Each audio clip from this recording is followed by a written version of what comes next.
Welcome to Moonbase 2.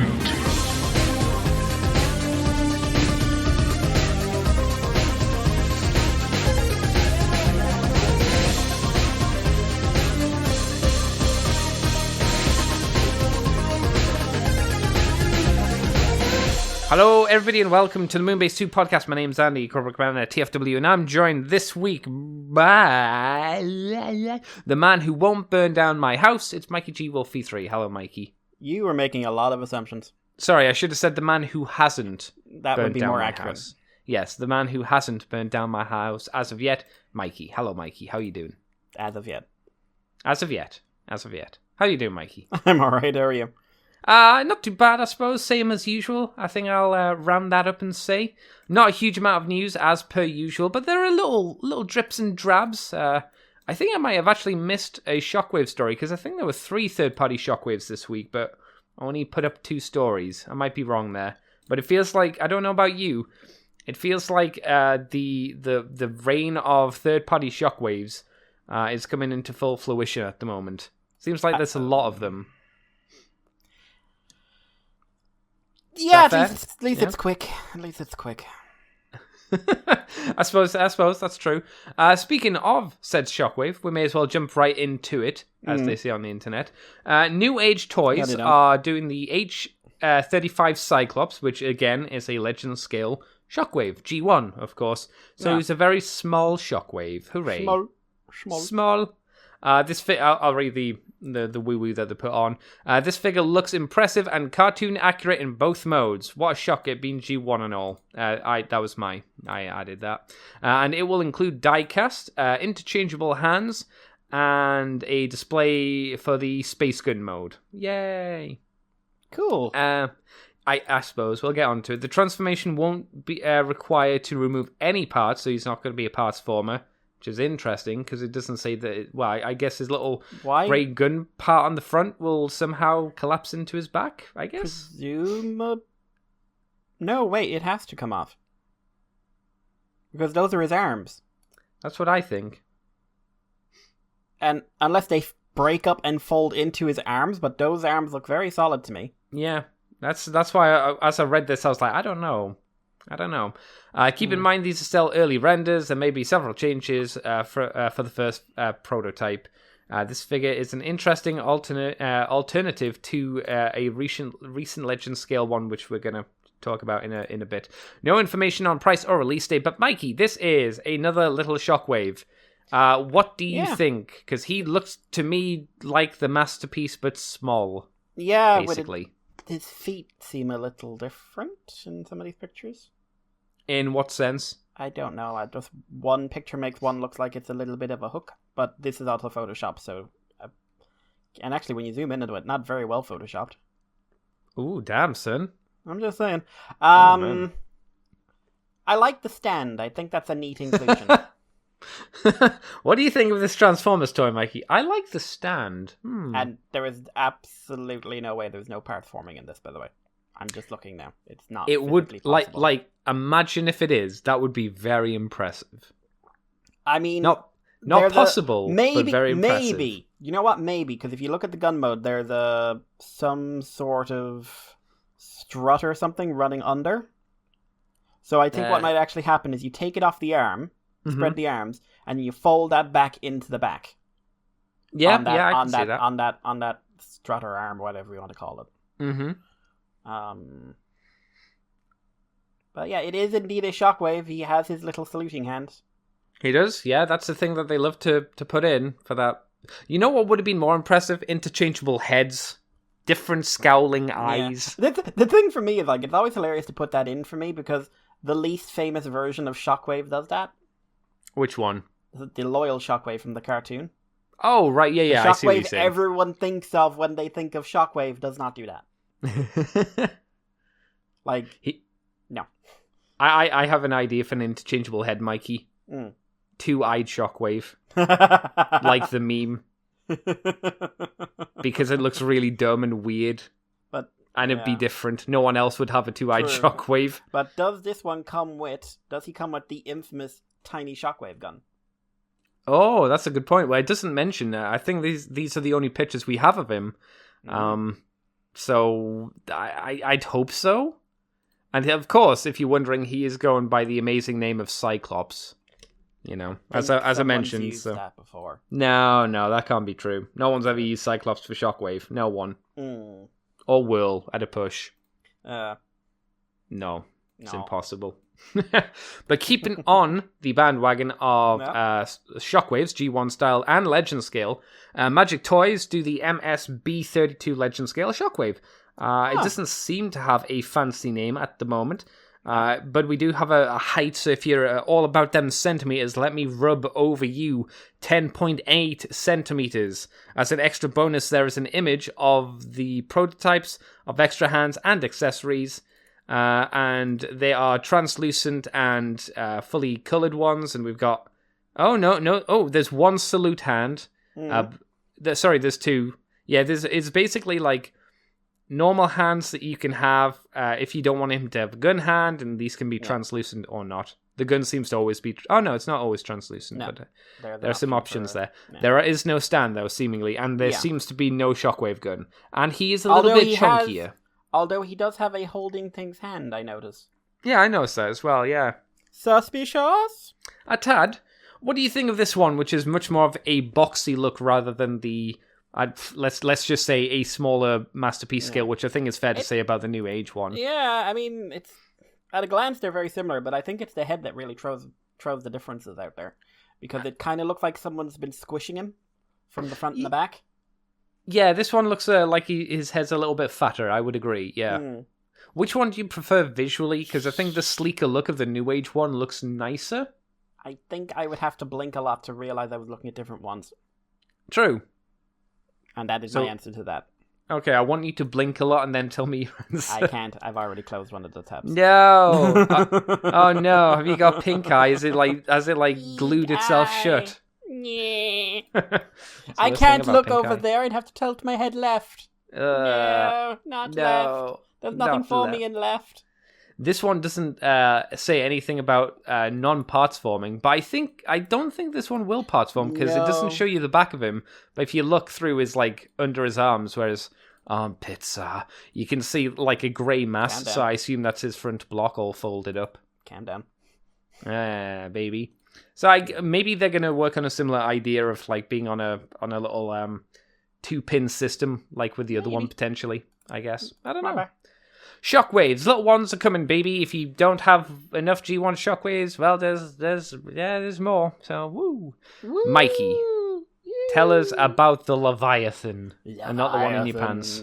It's in the Beeble. Oh no. It's in the Beeble. So TFC Toys have revealed S03, which is their version of Generation 1 Rippersnapper Leviathan. So obviously this is a robot Sharkman. A stylized robot Sharkman.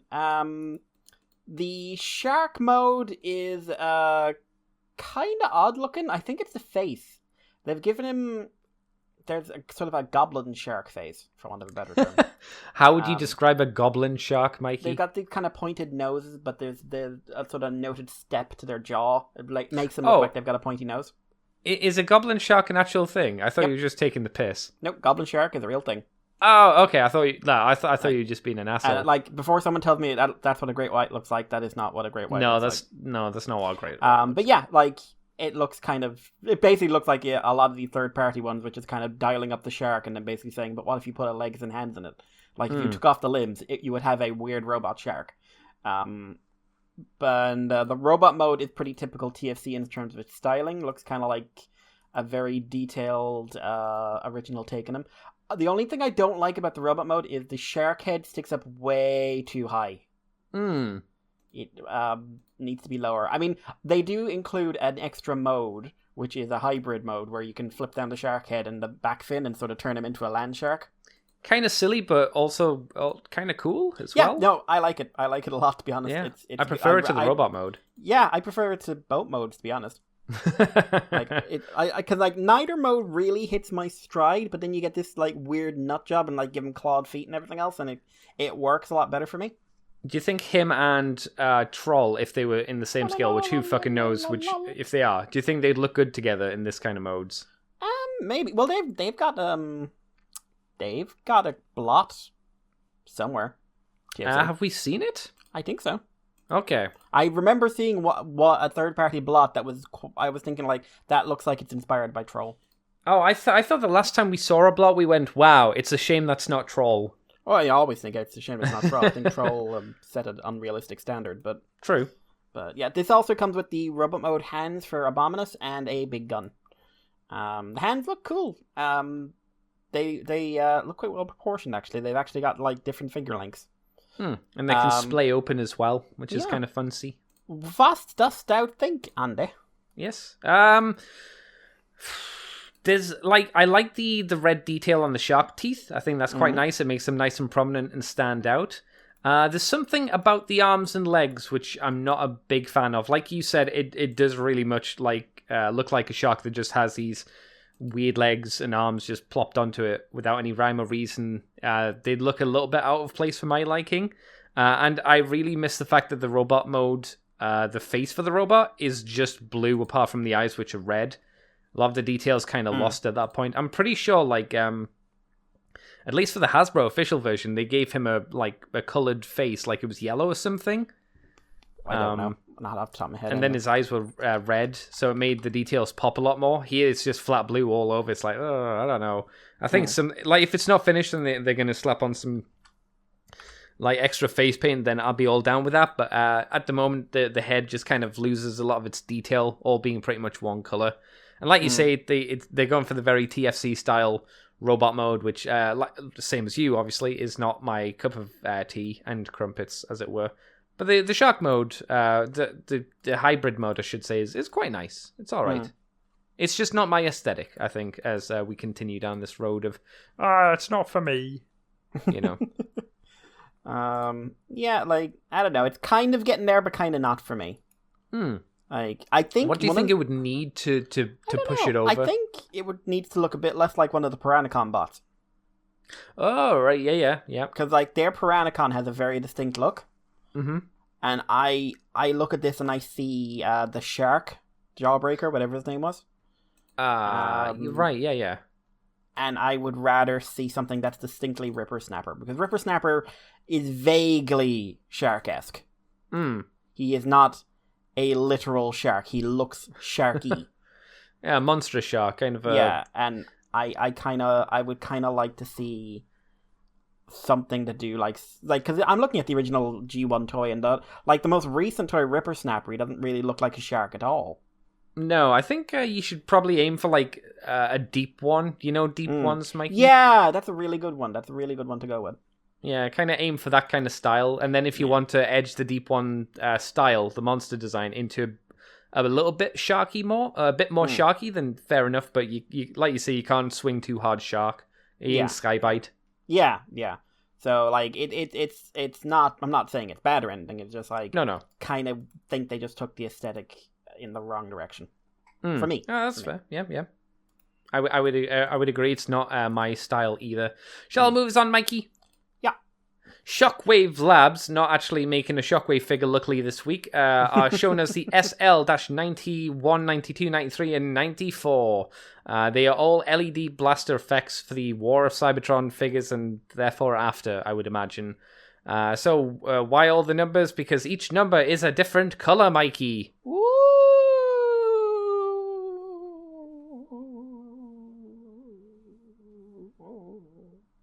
Oh, indeed. There is an orange one, a purple one, a green one, and a blue one. And then there is also a chunk of Energon crystal. It's not an Energon cube, it is just a crystal. It's also a small guide to show you how you can install your battery, which is a battery CR927-1025. The best of the small batteries, I suppose. I wouldn't know.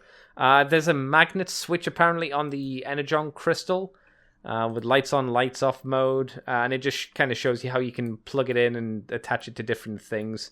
It seems like the Energon crystal comes with every single release. And then they've just got some display pictures of Prime with it, Megatron with it. I was going to call him Booby Blaster, but it's not Booby Blaster. What's his name? Double Dealer. I don't know where Booby Blaster came from. Booby Blaster. Because he's got a robot in his boobs, and he's also got a blaster, Booby Blaster. Don't judge me. And also Sound Blaster as well. I was probably looking at Sound Blaster as well, so Who that actually help. shoots things out of his boobs and could be called a booby blaster. It's true. More This is so the than problem. Double Dealer. Well, shut up. So what do you think, Mikey? Energy effects. I think energy blast effects are always kind of neat. I think they're always fun, but never essential. Yes, I would agree. This is a neat little purchase that I would not want to be paying a lot for. No, I would agree. It's all 5mm and 3mm ports, and arguably this is maybe what a lot of people who are maybe against third-party stuff could hopefully get behind, because it's not like, it's not ripping off anything. It's an add-on. It makes your things better if you like to take pictures of like blast effects. Obviously, it doesn't have to have the batteries in. If you don't want it to be all glowy and you can just slap them on without that. I'm sure it would be weird if they forced that on you. So if you just wanted the blast effects, then hey, there you go. Since this is a thing that Hasbro's doing a little bit more of, but in a limited degree, like the only way, if I remember, to get any kind of effects parts were to get the really small like Target Master dudes. Yeah. And even then and obviously the biggest ones which had big blast effects, which could limit the amount of like people who got them. So this might be depending how much it costs, might be an easy way for people to get stuff, I suppose. Mikey, do you want to take us on to Toy World? Yeah, we've got a couple from Toy World. One is we have painted prototype of Roadblock, which is their World War II first trilogy barricade. I remember him from the movie. Not the barricade I want, but it is a barricade. That's true. We see what he's coming with. Like he's himself. He's done up in World War II styling. So I'll be honest, it's quite a nice color scheme. Yeah, it works. Comes with a little Frenzy.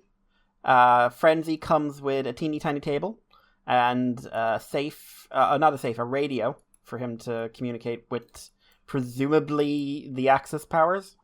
Do we know if those things do anything, like the radio? Because it is a big lump of plastic, and I can't see any images of it actually, doing anything. It just seems it's just a display option, I think, to okay. fill out the price. Also comes with a tiny shovel and a rotor blade and some rope. The rope, it goes on the front of the vehicle mode. That might be a thing with this kind of vehicle, I guess. That's probably something to do with like accuracy to the vehicle, but it's interesting. I've never seen that in a Transformer, like integrated like that before, No, especially like a proper piece of rope, which this is, rather than like a bit of plastic that's painted to look like rope. Yeah, and Frenzy can sit in him when he's in vehicle mode and drive him about and look about as conspicuous as he did in the movies. I like the idea he drives him about. Again, it's not necessarily the barricade I want for the design. I like the Last Night barricade a lot more. Yeah. But I think this is a really nice take. I really like the color schemes. It looks really well painted. I think if you're into dioramas and stuff, I think it's actually really good accessory kit. Yeah, I would agree. Yeah. Yeah, maybe I actually kind of wish the radio was smaller, because it's very big compared to everything else. That's a very big radio. It looks like it's a different scale completely. Yeah. Especially compared to Frenzy and the table. And look how big that phone is on the radio. That's like, maybe it's for Barricade. That's Barricade phone. I guess? But then what? Does that not ask more questions? Doesn't it always? Maybe? I don't know. It's weird though. I'm maybe a little bit sad that Frenzy can't use the shovel. Like, it doesn't look like his little claw hands are tight enough to grasp it. You'd need to kind of balance it in there, I think. Yeah, but it would be neat. Maybe he's got extra hands. Maybe one of them fits. What, the Frenzy? Does he? Yeah. I don't know. He's got 4. Okay. He's got lots of hands, Frenzy does. I thought you meant he actually just had extra hands, like removable options. I'm saying he's a freak. Okay, that's fair. He's a goddamn freak, Andy. The next one from Toy World is a bit of an odd one. So they've repainted their Last Night World War II Bumblebee into Cliffjumper. But he's coming with a lot of new accessories. So he's coming with a piece of wall. He's got a head styled after the Bumblebee movie, but his accessories are a World War II rocket launcher, a bazooka thing, which, clearly referencing that one scene. See, I'm just reminded of Gundam at this point with those yeah, kind of bazookas. No, we're going to get to that. We're going to okay. get to that. We've got the original head for the toy done in red, so you can have a more Bumblebee. You've got a little World War II hat you can wear. You have a knight's helmet. Okay. A pair of guns, a flintlock rifle. Okay. Which doesn't go with anything else here. No. A shield, like an old school medieval shield, and a lance. What's happening? Distinctive lance that is very clearly ripped off from Gundam. No. Because it's got those feckin' 4 circle gun things on it. I'm sure there's a technical term for them. But nothing else has that. You said fecking guns? Is this a design feature that you don't like on your Lancers? Do you not like your No, I Lancers just don't know the guns name on? of it. I don't know the name of it. It's just like, it's so distinctively Gundam. Nothing else I has think these. so. Yeah. Like, so it's a bit of an odd chicken. Yeah, what's happening here? Is the story meant to be like he gets thrown into like a museum or something? Well, it can't be because... They're all scaled to him. They're all scaled. What? So, he arrived in medieval days, held around until flintlock rifles were invented, and then became active again in World War II. After coming back to life from being cut in half from the Bumblebee movie, which is a prequel. No, this is World War II, so the Bumblebee movie, which isn't a prequel, but the Bumblebee movie, which it comes after this. That's right, yeah, that's right. He died in like 1986 or whatever it was. That's right. So Stupid this is movie continuity. There's no continuity, Andy. They're like the only one who thinks there's continuity is Lorenzo de Bonaventura, who's sitting there going like, "It's all one. Michael will return one day. The fabled child. He'll tell me I did well. I held on to the movies for him. We can do the fifth night." Oh no! And everyone else is happy. Yeah, sure, buddy, sure. We can have the Unicron sequel where the Earth is Unicron and Unicron and Quintessa make out or whatever was going to happen. Yeah. So yeah, it's an okay. Honestly, I think it looks really fun, and I think it looks way better than Bumblebee. But it's just really weird. Like, I'm why not sure I like flintlock? the cliff jumper head, to be honest. Well, I've never really liked that design, if I'm honest. No. Just the angles are a bit sharp. But why a flintlock rifle? I don't know. Why? Why? Like I said, the best I could come up with was he was thrown into a museum, but then, like you said, everything's scaled to him, so that can't be the answer. The Ancient Museum of Very Tall Knights. Yeah. We just discovered these next to a giant ship. It said the last night next to them. I guess they're his.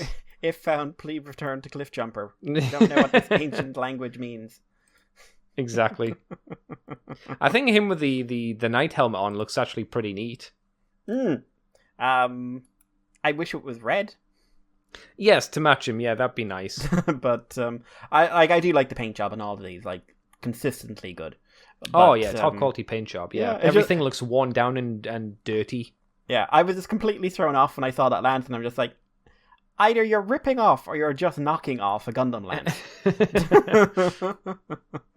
Which I'm sure has a technical name, but in my parlance, I don't care. Yeah, no, that's fair. Yeah. Anyway, yeah, I mean, I don't know how much this is going to go for, but I like, this Toy World stuff is overall looking decent so far. The world, like, I think they've really hit a nice niche. And it's really nice to see something different again, even though the movie stuff isn't even for me at all. To see this kind of interesting take on like how long was that sequence even in that movie? It was like not even 5 minutes. It was probably like 1 to 2 minutes long. 2 seconds? Yeah, it was yeah. more like 30, 40 seconds. Yeah, so the fact that someone went, okay, 30, 40 seconds, let's make a line based on that. That's I'm trying great. to remember what happens. Like, Bumblebee and Hot Rod drive up, and Bumblebee transforms. I remember a building exploded. No, a building exploded as well. Yeah, they shot the Fuhrer or something. Something like that, yeah. But, like, that's it. That is, it's seconds. It's literal seconds. It's not even a minute. And then these guys have just ran with it, which is, it's good. It's good. It's good design, kind of fun things. Yeah. Take us on, Andy. All right, now, I may as well take all of these because they're boring kind of listing things and some other nonsense I want to complain about. Right, new Walmart listings for Transformers Red. We've got a RED Megatron and a Beast Wars Optimus Primal. So we have the Cheeto coming, and we have his big bot to go with him. We've got the prices for them. They're going to be $19.87 each. The year of my birth. Haha. It was meant to be. What do you think the Megatron redeco could be? Because the only thing I could kind of think of is the early Marvel design or the prototype Megatron, where he had the really dark grey head. There is a black Megatron out there. I guess. Is that what they do? They just do a black version of him? Well, I have seen people going on about, it'll be G2 Megatron, and I would find that very strange. Yeah, he's not a tank. I find it very strange when they do it in Siege.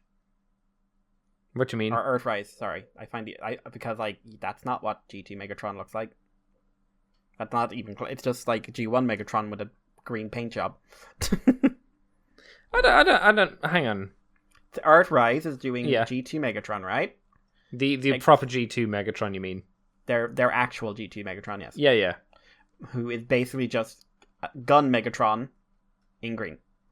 Oh, I see what you're saying. Yeah. Yeah. Like you prefer that Megatron to actually have the shoulder cannon, instead of the arm cannon kind of stuff. With a very distinctive design, and especially since the last 2 or 3 tank Megatrons have all been desperately trying to pretend they don't turn into tanks. Yeah. Even though they did. Yeah.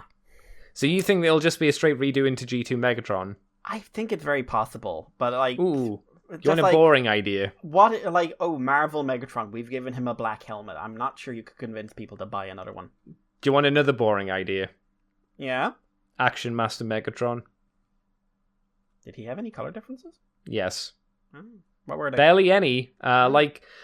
His face was a aggressively silver face next to his very creamy head design. Because he wasn't that grey. He was kind of a very, very, very light grey. And I'm pretty sure his legs were more on the bluish side, instead of grey for the handle legs. Right. So they could go down a really lame route and do that. Like he shattered glass, I suppose. What's just a white Megatron? White Megatron. White and black I don't know. Megatron. White, black, and blue, if I remember correctly. I don't think anyone's going to be happy with the redo of Megatron, but maybe they'll do something amazing where we go, oh, that's really cool. That's really cool. No one will want the original version now. Maybe. I doubt it. Actually, no, I'm looking at the picture of the Megatron. He has the blue bits were not on his leg, they were on his hands and groin. Yay! And he had a bit more of a red outline. I'll quickly send you the image purple of him. Megatron. Do a purple Megatron. Yeah, that's G2, Mikey. Or anime Megatron. Or do him in Beast Wars Galvatron colors. There you go. But then he wouldn't be Megatron, he'd be Galvatron. No, he's still Megatron, he's just pink. Pank Megatron. Pank. He's Pank, that boy, but Pank. Pankatron. Yeah, so there's that. This one's coming. Well, these two are coming. What do you think of the idea of a Primal as well to go along with Posable Cheetor? It will look like it did in the show. That is cool, I suppose. Yes. I saw the outrage. It's like, we're getting the Voyager. Why do we need this? And just like, you don't need the Voyager. It's a toy. Usual spiel. But yeah, I want to see how he turns out. But I'm still waiting for that knockout. That'd be nice. Yeah, that'd be nice. Like, if somebody said that and said, why do we need this? I'd kind of agree with them on the basis that we're just getting an Optimus Primal. Why don't we have somebody else instead and then do an Optimus Primal later? Yeah, but then I would also don't release 2 Optimus Primals at the same time. The same person posted a picture of the last 2 Voyager, the last 2 Optimuses, next to the Kingdom Optimus Primal. And said, this Optimus Primal is slightly shorter. He's not worth the money you'd pay for him in comparison to the other 2. I don't think that's a good argument against me. I think that's a good argument against him at the very least, because I know where he's coming from, a place of who needs a non-transforming Optimus Primal. That's where he's coming from, obviously. He bought the Earthrise Optimus, which is about the same size as Optimus Primal and costs twice as much. Sure. So he has no argument. He has no sense. He has no common sense. But I think my argument still stands. I don't care about your arguments are undermined by the fact you're making them. That's stupid. That's mean. Because, like I say, I think it would have been better to do Knockout or do who? Oh, you know who'd be nice to have? Inferno. Because at least since we're not getting an Inferno, give us a fucking Inferno here. Yeah, but they'll do it. They'll call it Beast Wars, but it'll be a fire truck.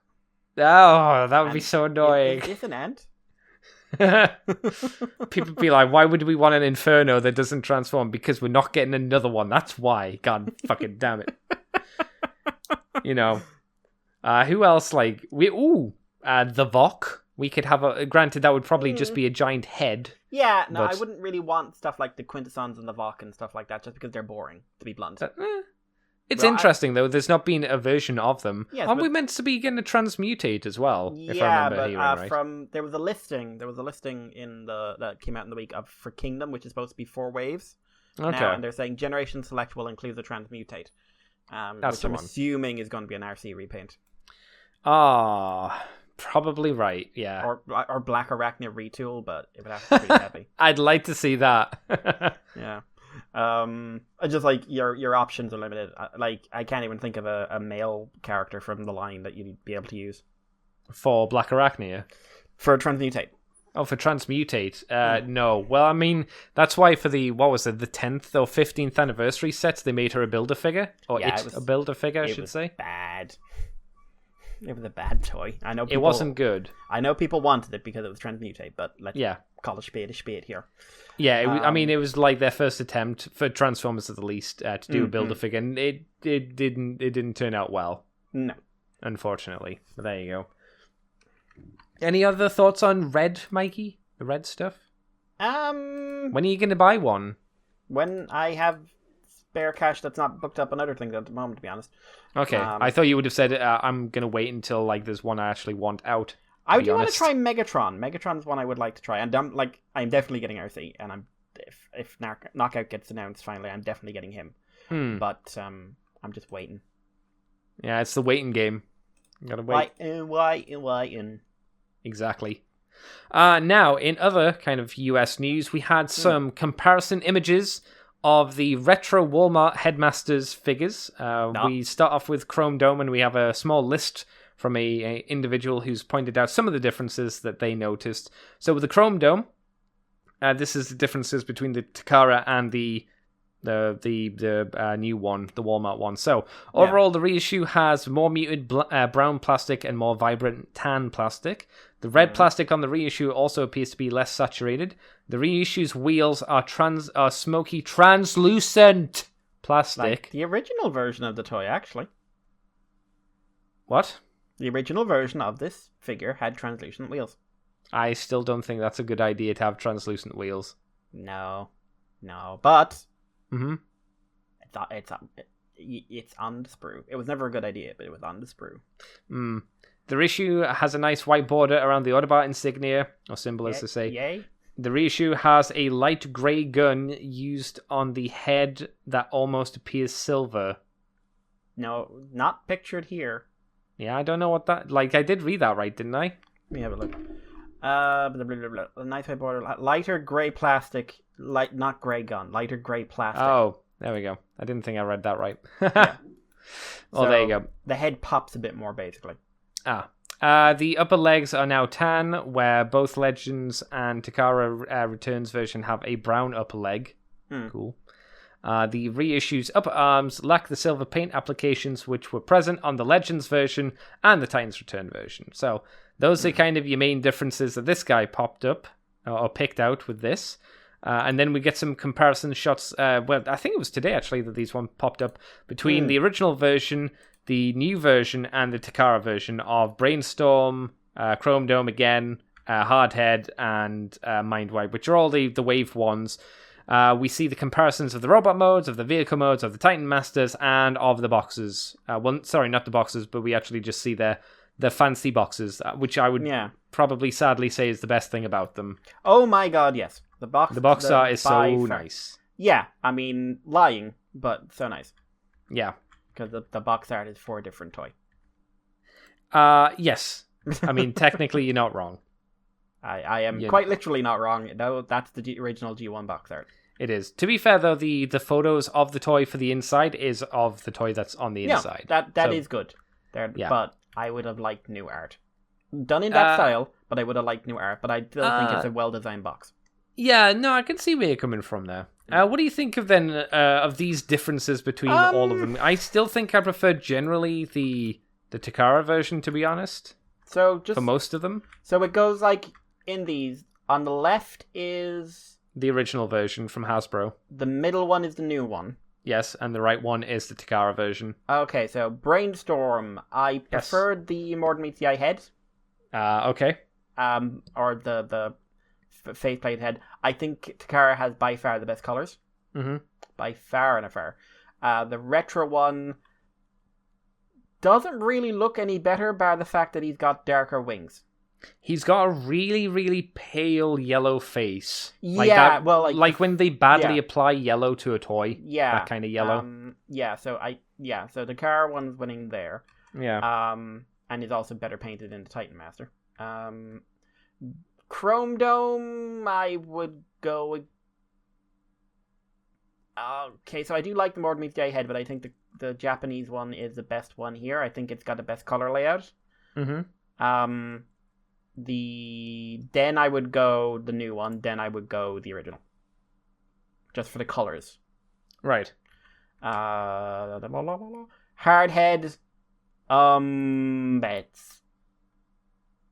None of them really stand out. I prefer the Japanese one because I don't like on the reissued one the silver on the legs, personally. Yeah, no, that doesn't look great, but choosing between the Takara and the Hasbro one there is just, they're basically just both got pluses and minuses, to be honest. Yeah, they're pretty similar. Yeah. At least these two have the nicer heads than the original version, which had the... I don't mind the faceplate. I don't love it, but I don't mind it. I have no attachment to the headmasters as characters. So I don't, but I do have a connection to the visuals, and I definitely think that the hard head one on the left, the original version here that we got, looks more like a grunt because of that head design. I'm assuming that's something to do with the toy. Yeah, it'll be the toy's head had that kind of design to it. And Mind Wipe, who is basically smaller emblem and a variant shade of purple with some extra black. Yes. I might say the middle one, actually. I think this is... I don't actually like the Takara face sculpt for him. Okay. At all. Because he looks all weird and squished. Looks like someone grabbed his cheeks and went, "Ah." But I like the color layout with the black. The use of black, I think, on the retro one is better. So that would be my take on him. The bat mode, because actually I think Takara's bat mode is the best one. Better colors. So that's my view. Andy, me. Do you just like the Japanese one in every case? Like the Chrome Dome one really disappoints me because I don't like it having translucent wheels. That's a real big knock against it in my eyes. But I would say, like, is the Japanese one non-translucent or is the Japanese one painted in the wheels? I can't imagine it would be translucent and then them paint it.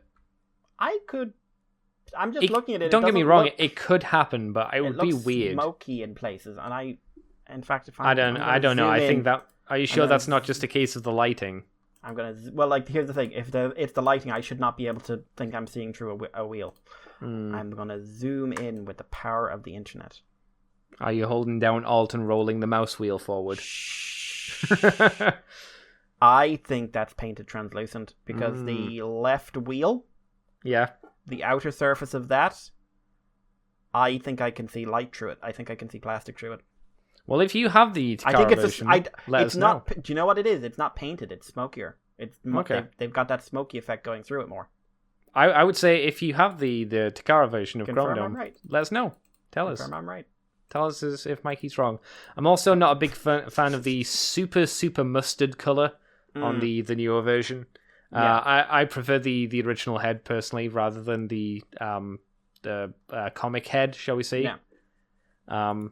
So for the most part, I'd go with the Japanese versions. Though with Brainstorm, I think it's really difficult since the Takara version is so heavily the Headmaster series cartoon from Japan version, while neither of the other two US ones, I think, are a great representation of the cartoon Brainstorm. It's a weird one. I guess maybe the original version of Brainstorm is the closest one to the cartoon for the US version. I don't really know what they were going for with this reissue one, apart from putting out the Japanese exclusive head, basically. So it's weird. Strange across the board, I'd say. I can't say I'm doubling down on them or not. And we have a Walmart Retro Headmasters not relisting, but listing for Highbrow, Weird Wolf, and Skull Cruncher, and everybody was shocked by this. Yeah. Everybody was surprised to hear that these three were coming out, or are coming out. So there you go. There you go. That's it, Mikey. That's all of the news for this week, my dude. Another busy week. Yeah, well, it's basically Crimblemas time, and that's just what happens. Ho, ho, ho, bitch. No news for you. So Mikey, what have you been up to this week? What have you done for fun? I know you've been working on things. I had work, a lot of work, a lot of work. So I did manage to get some TV and stuff in, but a lot of work. Started Metal Gear Roman, and then my paints ran out, so I had to wait for new paints to arrive. So I am going to get back to him today or tomorrow at some point. How far you got through him? I did the head, which looks really good. Really, really good sculpt in that. And there's some interesting engineering there, but I won't talk about it until it's finished. And I started one of the legs. And I was just like, okay, I'll have to use a sticker here, but I'll use paint in every other spot that's supposed to be colored. Okay, and it's gone. Oh. So, yeah. So new ones came in today, so I will have a go with them at some point. But yeah, looking forward to that. And also got a new pore liner pen, which I was looking forward to because I like pore liner pens. A porn liner? Well, yes, porn liner as well, because you can line your porn with it, but pore liner. Oh my god. They're oil-based. But yeah, in the same box I got the paint. I got finally one of my April pre-orders, as I call them. I'm still waiting on the bound dock and the full cloth. But I did get the Dictus. I did get the high-grade Universal Century 1/44th scale Dictus Callisto of Light. Oh my god, what's the rest of the name? It's just called Dictus in the box, for anyone who's curious. But, because I have read the manga, so, like, there's a whole... because there's two of these, and I guarantee you we're getting a repaint... not a repaint, it will be a read tool, basically. Yeah, it's kind of a flip of the mold, basically, isn't it? They just reverse the mold. Yeah, it's supposed to be the left and the right hand. So it's the... Callisto's Light, that's the name of the guy who piloted, Custom Dictus Juridus Sinistra Dictus. Obviously. The Left Hand of Justice. How long have you waited for this figure? Because you ordered this, as you said, a long time ago. It was supposed to be in September. And I pre-ordered it, I think, 3 or 4 months before it came out. So a while. But yeah, like, looking forward to building this. Like, just looking at it now, like, I shouldn't actually have to do much line work on it at all. And, like, it looks like it's going to be a relatively quick build. But I am, like, this is so my aesthetic. Ah, cool. Like, crazy, weird nonsense. But yeah, so looking forward to that. Didn't get anything else of note in terms of that kind of gear. Watched a few things, of course. Didn't watch a lot of Gundam this week. Only watched a couple of episodes, just because I was watching it I watched Gundam in bed, and I was just like, I could watch Gundam, I could go to sleep. But yeah, so Gundam X is not cancelled or anything. I was just asleep. But I did watch a few other things. Mandalorian, new episode of Mandalorian that broke the internet because Ahsoka's in it. Woo, spoilers. Yeah, spoilers that they put on every piece of advertising. Spoilers. And I think people who don't even know who Ahsoka is know that she's in this. Yeah, I heard people talking about it, and I was like, okay, well, fair enough. Yeah, I will say the best episode of the series, nothing to do with Ahsoka. Oh, I bet that you'd have some people fighting you on that. She was pretty poor in it, to be completely honest. She's got a decent fight scene at the end, and I'm going to say decent, not particularly well choreographed. I'd say generally it's not a greatly choreographed show. No, the action scenes are never exactly blow your mind. But no. She doesn't really have... Like, every bit of character Ahsoka has, you are projecting, because you've seen her in Clone Wars. And I haven't seen much of Clone Wars. So what you're saying is that... She's a blank slate. She came across as a generic Jedi. Right. Do you think that's done deliberately so people who haven't seen Ahsoka and things can like build up around it, and for the people that have seen Ahsoka, they can imprint on it. I think you're giving a lot of credit. Because this apparently a few other characters have come in recently that are being mentioned from Clone Wars, so like they are marketing the fuck out of the fact they've got Clone Wars characters. Right. They remembered they actually have a continuity outside the movies. Yeah. No books. Only movies. Yes. But it didn't exist until recently when Star Wars started failing. This was apparently directed by the guy one of the big directors from Clone Wars himself. Ah, okay. Oh, that's nice. And from what little I know of the show, I can really see that because it is stylistically very different from the rest of the show. Very, very different. A lot of dark colors, a lot of clouds and fog, and like no very clear shots. Also, like the way that he approached lightsaber battles was to have every lightsaber battle happen in a sort of like not quite sundown. Like you can still see all the people, but by turning on the lightsabers, those are the focus of your eyes. Yeah. A wee bit of a Tartakovsky move, I would call it. Ooh. Honestly, it's a very good-looking episode, and it's the kind of episode I think the show should aim for as its average. It was moody, it was tonally, it was standalone for the most part. And yeah, it really rode in its visuals, which I think is the strength of Mandalorian, when it rides on its heavily stylized elements. When it tries to be Star Wars or witty or something like that, like the Frog Lady, it fails. The Fog Lady. The Frog Lady. Oh, the Frog Lady. A lady who was a frog. Yes, the Baby Yoda genocided. I hear the internet memeing about, which is funny. Which is made much worse by this episode. Oh no. Retroactively, Baby Yoda is unambiguously a monster. We also find out some stuff about him that is very spoilerific, which really way too much of a plot dump. Okay. Like, basically all the mystery of Baby Yoda is, in my opinion, gone. Which is just... Alright, now you can say he's the cutest thing ever, and he's not. Yay. But, so, like, I've realized during the week, I was watching it because I haven't watched... There's no sci-fi on at the moment I want to watch. And I need a sci-fi kick. There's no movies, there's no TV shows, really, that are grabbing me. So, I'm waiting for The Expanse to come back. So, Mandalorian is my sci-fi fix at the moment. Even though you're not a giant fan of it? Not a giant fan. I think it's an average show. I think... I'm amused when people tell me I'm underestimating it and want me to justify why I think it's average. I watched the EFAP guys talking about the first episode, and they picked that sucker apart. Man, that's a dumb episode. I saw that. Yeah. Like, the fact that they didn't, like, the first plan, like they said, it wasn't strap the bombs to the bantha and let the thing eat the bantha, was so stupid. So dumb. Because anybody who's seen anything is like, giant monster... Get the thing to eat the thing that has a load of bombs on it, and you win. I watched them talk about it, and I was like, man, that is a bad intro show. That is a bad intro show. Yeah, like if it's Godzilla, you every time they've tried that, they basically just piss him off. Sure, but this isn't Godzilla. No, although they do treat him kind of like it. For some reason. The whole scene of the crate dragon is kind of treated very kaiju-esque. Which is, I mean, I love giant monsters and stuff like that, so that bit got me. I like that bit just on the basis of having a big snake little monster thing. But Star Wars, when it comes to two things, is really, really dumb, which is how it handles its wildlife and how it handles its droids. Sure. Wildlife, they rarely make any sense. And droids just decide if they're alive or not. Was there a reason in that episode why the town wouldn't just move? Oh, because they're a podunk town, Andy. So no, basically. It's a Western, Andy. So no, basically. Okay. The podunk town where they scratched up living where no one else could be. Also, every planet in this universe is so tiny.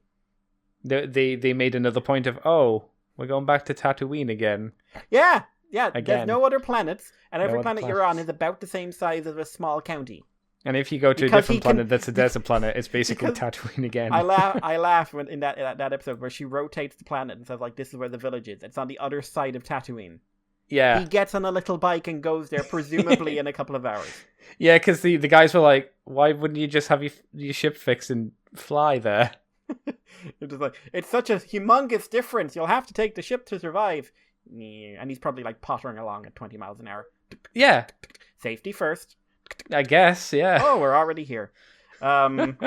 And hey, Boba Fett. I guess, yeah. Who I'll be honest, I've never loved Boba Fett beyond the design.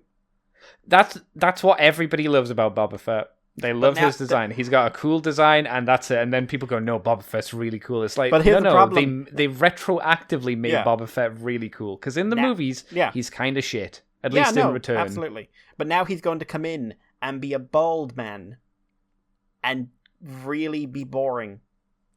Well, he wasn't boring. He just didn't do anything. I'm going to guarantee you, they're going to ruin him. And you can't they're going to ruin him. But yeah, seriously, recent episode of Mandalorian, I think is worth a solo watch. Okay.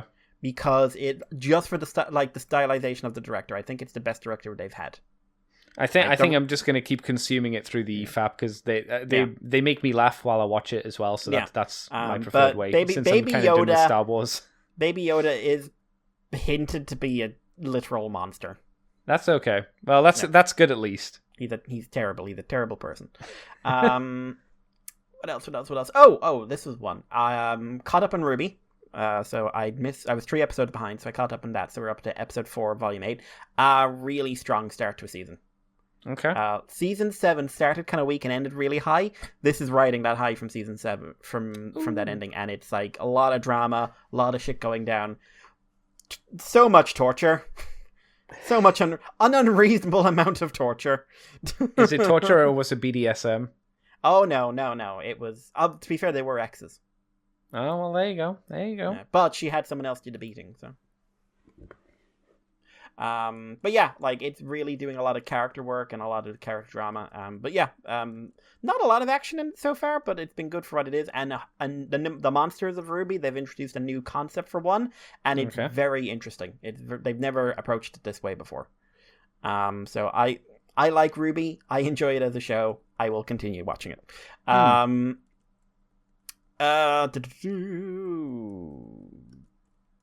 I touched on a few TV shows and stuff during the week, but the main one was Crunchyroll has started a new original series.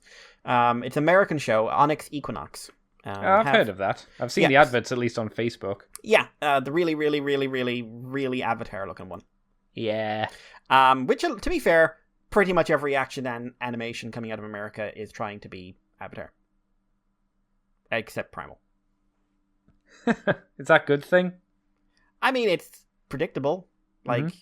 Voltron, you had Avatar and Korra, and then Voltron came along and normalized it, and then every show tried to be that visual style. Yeah. Kind of like Adventure Time, in a sense, or Teen Titans Go, kind of normalizing those things. Absolutely. Yeah. So, basic story is it's set in Mesoamerica, and I am going to apologize because I'm not going to try to pronounce most of the names in here because they are from a language I couldn't even begin to speak. The underworld the gods basically survive off of human sacrifices. So, the classic thing of the Aztecs killing people and the Olmecs killing people and whatnot. Sure. Well, it turns out one of the gods ain't happy about the amount he's getting and has basically gone on a rampage. And the first episode starts with him, the first 10 minutes are him eating a city. A lot of murder, a lot of blood. I wasn't expecting it to be graphically violent, if I'm honest, because I'd only seen the first trailer, so I didn't know what the target audience was. And I was also caught off guard by the sudden nudity. Wasn't expect that, threw me off. I didn't expect that. But yeah, so Quetzalcoatl and another god basically decide to have a bet, because they have 2 options. They can seal him away using 5 gates invented by people they wiped out millennia ago that they can't use because of what they're made out of a god-repelling material. So they can. What most of the other gods want to do is wipe out humanity and start again, which apparently they've done 5 times. Oh dear, that's not good. No. Quetzalcoatl is like, I mean, we could do that, or we could try and get someone to close the gates for us. Is Quetzalcoatl a god of war? Is it a bit more of a passive god? Because it can be. Yeah, but it can also be a god of war. Yeah, apparently, and also historically is the only god that didn't need blood to survive. Yeah, but in this is definitely after blood. Okay. I wondered which dynamic it was going for, because sometimes it's written a little bit... Does not have gigantic breasts. Ah, it's a shame. She's the best version. I like the Fate version. She's fun. It's not just the boobs. She's a nice character as well. Yeah. So it, for want of a better term, is like, we're running out of blood. We can do this. He makes a bet with another one of the gods that he's going to use the lowest of the low to close the gates, and basically the winner gets the other person's supply of blood, ergo the other one dies. Okay. They end up choosing a young boy whose sister is sacrificed after they hear about the city being eaten, and he tries to commit suicide and ends up briefly licked by the underworld god. Don't lick him. Lick him. So he's now cursed as well. And one of the gods sends a messenger to make sure the bet is fair. Yautl, who is a jaguar god of some sort. Basically, what if Ankh was a big swearing cat, whose first line is "You're all fucked." And he's basically trying to convince this boy, one, to stop trying to kill himself, and two, to close the gates. Also, there's a lot of weird Mesoamerican style monsters. I really love the setting. I don't know much about Mesoamerican mythology, but I do know some of the visual style of their traditional art, and this thing digs heavily into that for the monsters and the gods. And there's some really interesting ideas, like when the gods possess someone, the gods communicate by possessing someone, except like they basically start eating that person from the inside out. Okay. So not deliberately, I assume just by existing, an effect of doing it. Like Quetzalcoatl possesses a young boy, and he starts like burning him from the inside, and except like what seems to happen is that the god starts expressing through his body, and their body can't take it, so the boy starts growing fangs and feathers all over him. Oh dear, that's not good. But then, like, as he's doing that, like, his lips rot off and his bones start becoming exposed, and then he just sort of turns to dust. So there's a very nice visual style to that. That must be very annoying for the gods. Yeah, there's one where like, he's in the middle of a conversation, a host dies, and he jumps to another one. Oh, what a pain. And kills him too. Yay! Because they are living people when they're possessed. Visual style, some interesting stuff. Like animations, the animation approach is very standard for that kind of visual. Like, if you've seen Dragon Prince, if you've seen Avatar, if you've seen She-Ra, if you've seen Voltron, you've seen this style 1,000 times. It was done best the first time, let's be honest. It's tried to be recaptured so many times, hasn't it? Yeah. Not a lot of action so far to judge. And the big fall down of this show is that it's not got really driven home the plot or the characters. Right. How many episodes have you seen of it so far, though? There's only 2 aired. Okay. But so still early going, I suppose. Yeah. But like right now, I'm saying like there's 5 gates. I'm really hoping this isn't a multi-season show. Because I do not feel it has the legs just as we've started. Like, they need to make some big changes. The main character, he is a young boy, and there's just nothing to him so far. I mean, like, he is very blank. He's basically just been defined by the fact his sister is dead. So he's not been defined his dead sister. Right. So that's a problem. There's also some pacing issues. Like, in order to show his relationship with his sister after she died, they have this little montage of like him crying, and you see like ghostly versions of them playing games and everything else to traditional Mesoamerican music. But we've had an episode before then really establishing their relationship. Right. From her side, at least, which made this feel like padding. It definitely got pacing issues. Voice direction as well. Some of the voice direction is not great. None of the actors seem bad, but some of the voice direction isn't great. At the moment, it's very much in a sort of average middling range. I'm going to keep watching because, like I said, I really like the setting. And Yautl, I think, has potential. Yautl feels like Ankh. I'm not, given the tone of this show, I'm not necessarily sure he's going to go through a redemption arc. But his whole thing is, you're alive because I've been told to keep you alive. I don't give a shit. You have a job to do it. He's not pleasant, shall we say. So, and it's just like... So yeah, I will keep watching, and I'm definitely curious to see where it goes. But I'm more drawn by the potential than what I've seen so far. Okay. And it's also really hard to predict because the creator hasn't ever, like, she's written a few episodes of stuff like Powerpuff Girls, the new Powerpuff Girls show, like one episode of that, so I can't blame her for the whole show. But she's never done showrunner, or she doesn't really have a body of work in terms of writing or anything because she's an artist. Right, okay. And I think that's coming across because a lot of what's working about the show is the stylization. Right. You think there should have been someone else there to do the actual writing, or maybe like another editor or something? I think right now I just can't predict what she's capable of. Right. Okay. So at the end of the show, I'll give you an opinion of whether it worked or not. But so I'm still waiting to hear. And the main thing this week, the main thing I've been doing in my evenings before I went to bed was I have been playing Yakuza Kiwami. I am near the end game, I think. Have you denied? Yes, that is really fucking hard. That is really fucking hard. Like, I am not a rhythm game player. I can do simple stuff. This is not simple. That's the first song I tried. That was a fucking mistake. Mistakes were made. One, I'm being distracted by the fact there's a full-on music video going on in front of me. Mm-hmm. Yeah. And he's just like, and I'm just like, oh god, why is there 4 triangles in a circle all piled on top of each other? How am I supposed to hit them all at once? But I think it's a really good game. I heard they only get better from here as well. So the story's very serious for all the ridiculousness around it. The story is very serious because there's all the story stuff is really grounded in this, like, in the Yakuza tradition and the gangster elements. Whereas around him, it's got a lot like Damidane, and like he's playing Pocket Circuit Fighter, which is a radio controlled card thing that he's been playing for 17 years, right?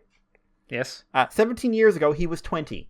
Kiryu Kazuma was 20 years old. You see a flashback, I'm assuming from Yakuza 0, because Kiwami is a heavily modified version of the original game, bringing in stuff from 0.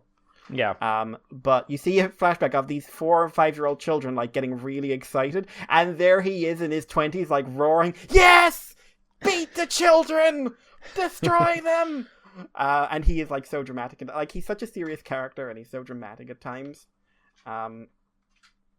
I think it's fair to describe that game as a very, very Japanese game. Oh, yeah. Very, very Japanese. But I really, really like it. And, Kiryu Kazuma is a fantastic protagonist. They get so much subtlety out of the vocal performance because he's not very physically expressed. Like, when he smiles, it's like the side of his mouth barely goes up. Yeah. Like, you've seen him with the one expression for so long, you know he's smiling because, something's vaguely different. But he's very deep. They're giving him a lot of very realistic stuff to deal with. He's basically someone who made a choice because he is kind of the gentleman thief. Or the gentleman mobster in this case. He made a choice, he paid for it, and he keeps wanting to live with his own decisions, and people keep wanting him to get involved in their shit. So I just really like him as a character. I think he's really, really strong. I don't like the gameplay's solid enough. I think without the combo system, it wouldn't be as good. But it stands up because you can switch styles and stuff mid battle. But it's really, really strong. I like the story a lot, and you know me, like if a story really gets me, that carries a game. Yeah. I'm going to get Kiwami 2, and then I'm going to go for the remastered ones, and then 6 and 7. What one's the latest one? Yakuza 7 Like a Dragon. And when did that come out? This year. A few months back. That's the one with the guy with the big afro kind of style. Yeah, isn't it? It's a very different style of game. They've gone JRPG. Right, yeah. Apparently he can justify that in his brain, so there's an in-game reason which is fun. The reason is he's a massive nerd. No, like, he is us. If we were in the mob. Mm-hmm. Picture that, Andy. Picture you and me in the mob. Yeah, it'd be great. What could go wrong? Yeah, and like from what I've seen of him, it's just like he's us. He's just sitting there, like he wants to play his video games, he wants to read his comics, and he wants to punch people in the face and kind of like protection money. Okay. But yeah, so yeah. I hope to have that finished in the next few days probably, and I'm hoping to. I don't know if I'll start. I'll have to pick it up, but I'll pick up Kiwami at some point in the next couple of months and give that a go. I'm hoping to basically drag it out over a year. because I don't feel I need to rush through it, and I don't want to like pile on the story and then get overwhelmed by it or anything like that. I get you. But yeah, like if you're into good dramas and good writing, it's really worth checking out. I also like if you're not into all the RPG elements, it's very easy to just go through and skip all that. Yeah, that was me. Really, what about you, Andy? What have I been up to this week? I got a box from Japanland. I didn't get import charged, which I was very happy about, and it had my Sodo Chronicle game figures in Volume 1. So it had Takatora, it had Michi, it had Baron, Michi. And it had, of course, Kota in there as well. So it had the 4. Yeah, it had the main boys. The next set is a premium Bandai one, which is the 3 Energy Riders. Which I'm not sure I'll be able to get with how things are at the moment, but you never know. No. I might get lucky. I'd like to. I'd like to get them, but it's going to be a pain in the ass to get. Volume 2 seems to be Kachidoki, Koga, Energy Takatora or Michi, I suppose, depending on what part in the story you have. I think Energy Baron as well. You know, that amazing form that wasn't just tacked on because they went, oh wow, people really like Kaito. We weren't planning really to do that much with him. Shit. Nope. All right. Here's a vote for you. I can't remember. Oh no. The last one in that set is. Fuck. What's the form before Kachidoki? Jimber. Yeah. The Jimber arms. That's right. It's the Jimber arms. So it's not. I wouldn't say that set is as good, personally. Mainly because you get 2 quarters and you get a Kaito again, which isn't a great Kaito. But I'd still get it. I really want the premium Bandai one though, obviously, but that's a problem. Obviously, there are lots of stickers in it, because you know those designs are quite heavy on the design. So yeah, there is a decent heft of stickers, but they look really good. An issue, I suppose, with them is because at least 3 of them have I mean, not for Michi really, but he has a similar design problem. With Kota and Takatora, they have the Japanese helmet design, you know, with the bit that would cover your neck. That kind of reduces the head articulation because the lip of the helmet keeps on catching on the top of the chest armor, like around the neck area. So there's a ball joint and a swivel joint in the neck, but it's drastically reduced because of, you know, how the armor goes and the shape of the helmet. It's not a big deal. It's just one of those things where you go, that's a shame. But if you wanted to give Kota Takatora's armor or Michi Takatora's armor, it's a simple matter of pulling the heads apart, pulling the chest armor apart, and slapping it all together.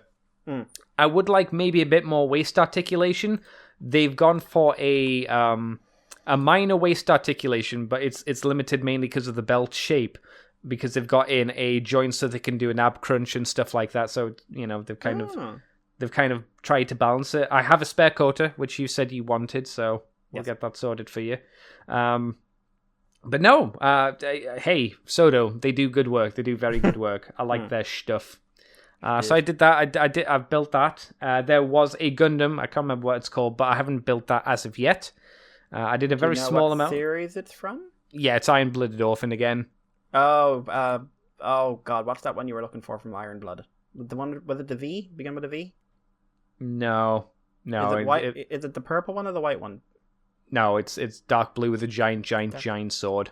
Oh, I remember that one. And he can bounce the sword on his groin because that's a good place to store the sword. Not the aspect that I like about it, but I like the overall design because it's really big and thick and chunky. So I've got that. I haven't built it as of yet, but it's there to build at some point. Mr. Jason did his first Twitch stream, which me and him did together. So I've been doing Minecraft this week along with Twitch. He decided to do a silly move and burn down my house. Yes, most I saw. of it. Yes, he did a big silly. I had to then repair my house the next day. What did you think of the clip? I may have had a certain high-pitched voice running in my head while I was watching. Yes. Screaming, no! Yeah, I tried to emulate Miko as much as I could. I messaged either you or him, and I just said the word elite move. Yeah, I think that was me you messaged, yeah. Yeah. Elite house. And Elito. It wasn't my fault. That was all Jason. You saw my reaction. I looked at him. It's like, oh, that's really cool. You guys flying around. Turn around. My building's on fire. No! My house! My house! Ah! Luckily, it wasn't either of us trying to put lava into a bucket. It wasn't that. It was an equally dumb but different move. Yeah, I was gonna say, I'm not sure it was better. No. But I can hold my head up high and say it wasn't my fault. You didn't put lava in a house 3 times. Nope. No. No, I can't believe she kept doing it. Bless her. She did it recently as well. I know. I saw the video. God damn it. She needs to just not use lava. That would be a good idea. I'm liking all the like war flashback stuff with lava that are going around YouTube at the moment. I saw one where someone just had her face and then they had like a bucket of Minecraft lava coming in, but it had like actual soundtrack from like a war. Oh really? Oh, that's cool. Like it was just like bang bang bang bang bang, and just like I like that. That's very nice.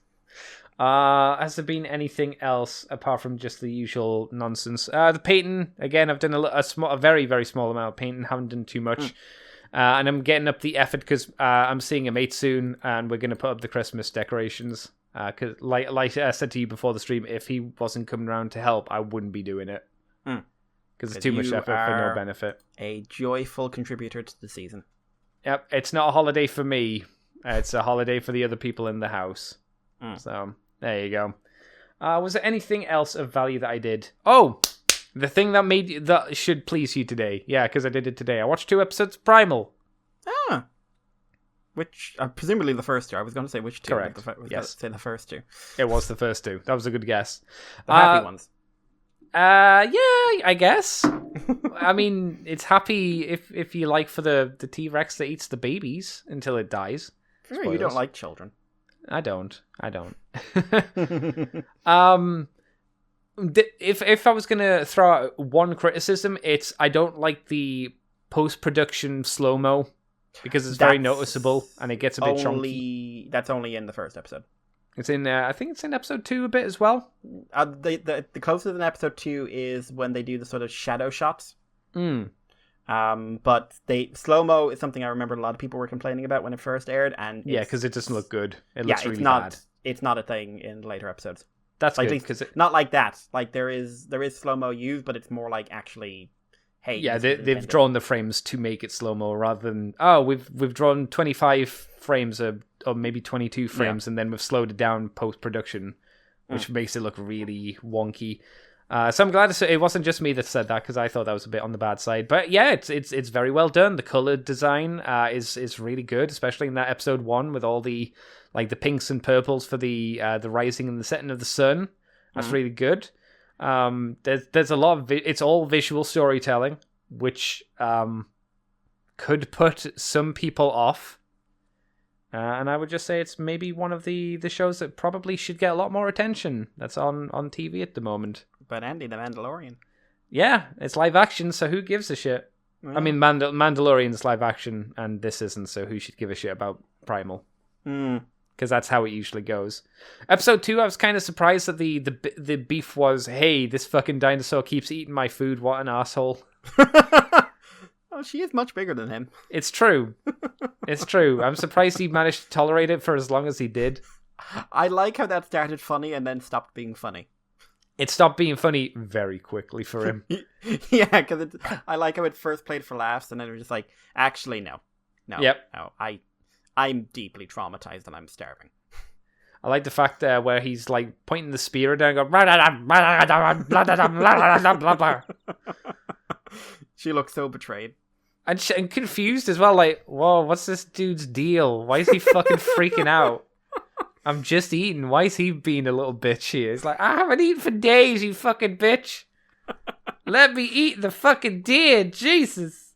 I will say my favorite fight scene in the show, really, in that episode. I think it's really well choreographed. Between the two of them? Yeah, it was good.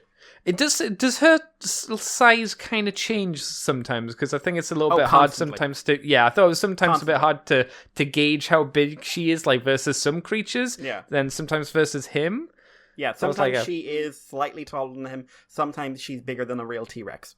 Yeah, it's weird. I thought like, I thought, is that me being weird, or is that the thing? No, because like the you know the big Rex in the first episode, the really big one, like its size changes constantly as well. And I thought so. I watched into it, just said, like we were thinking about it, and just like what would look best for each shot. That's fair. That's all we care about. We don't care about the necessary like they're continuity in size. Just like, would this shot look better with her being bigger or smaller? Would this shot look better with her being, more relatable or more Titanic? So it's a mistake, but it is a deliberate mistake. Yeah. So if someone wanted to nitpick it and say it's a criticism, that's fine. But it was something that they actively did to give a nicer look to the show from their artistic perspective. That's perfectly okay. And if someone had that complaint again, I would say, yeah, that's fine. Yeah, that's okay. But no, it's very enjoyable. It's definitely not a show I could watch while having dinner. It's one you need to sit down and watch. So I am disappointed there's only 10 episodes in total, so I've only got 8 left. I'm like, oh, well, fuck.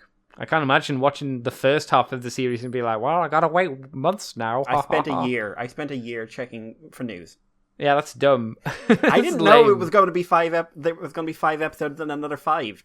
No one knew. And then they said, like, actually, we had to put it out. We were made to put it out early because they really wanted to get the show out.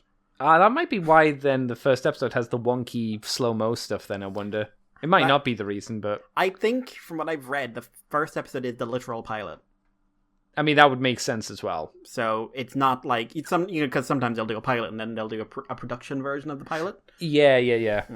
So this was the actual pilot, so I think elements like that came through in it. There were 2 points in episode 1 which I thought were hilariously funny. Can you imagine what 2 points those were? It was not the children being eaten, even though I did laugh at that. Was the bit where I could see you laughing when he tried to kill himself. No, I didn't laugh at that. I was like, oh wow, that's really deep and emotional. That's good. Coward. Couldn't fucking do it. Yeah, do it. What do you think were my 2 funny bits? Baby dinosaurs trying to eat his hair? No, that was cute though. I'll give you that. That was cute. I don't know what the funny, but go on. I thought it was very funny how he threw his spear through the dinosaur, the T-Rex. I was like, wow, holy shit, the armor on this guy. Oh, fuck. Oh, that's nothing. That is I'm sure. Sir. But I thought that was hilarious. I was like, oh my god, is that just going to stick in? And I went, nope, that's all the way through. And out the other side. Wow. Holy shit. It looked cool, though. I don't think even a dude with a gun, like, point blank could do that. Oh, no, and it was through its ribcage as well. I know, it was crazy. Like, that was hitting bone.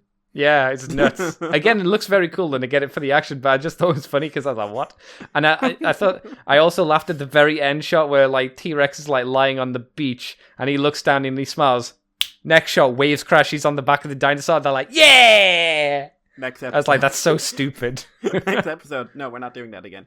I know, I was sitting there, I just laughed. I was like, what a way to end the episode. I was like, that's silly. In a good way. Not a bad way, but... I saw a comment on that scene once and said, like, is she asking him to kill her? I did wonder that, because I wasn't entirely sure. I was either caught between, I'm asking to be killed, or this is a show of submission and I'm going to be your buddy kind of thing. Yeah, because she's smart. Like, yeah, seemingly. She's very smart. So it's she's making a choice there somehow. It's just like, it's primal, so you can read how you want, really. Yeah, and you could, if you wanted to, you could interpret it since he was going to kill himself as like, well, her family's dead, so she was wanting to kill herself. And this is an easier solution than trying to climb up a mountain for her, I'm sure. I wish I could say that won't be relevant.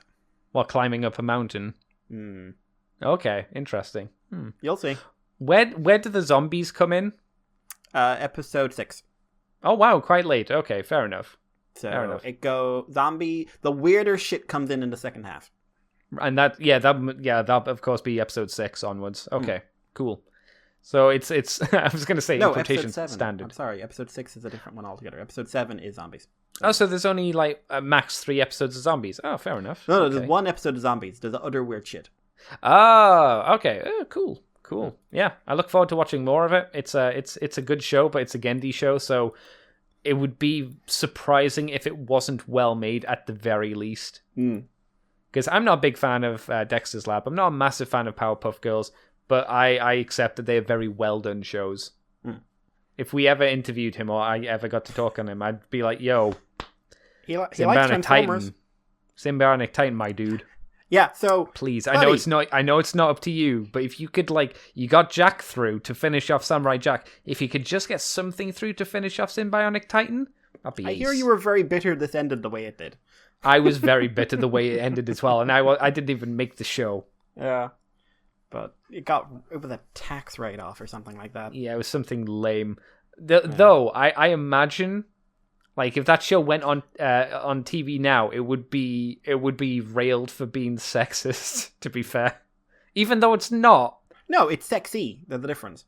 But that's not the point.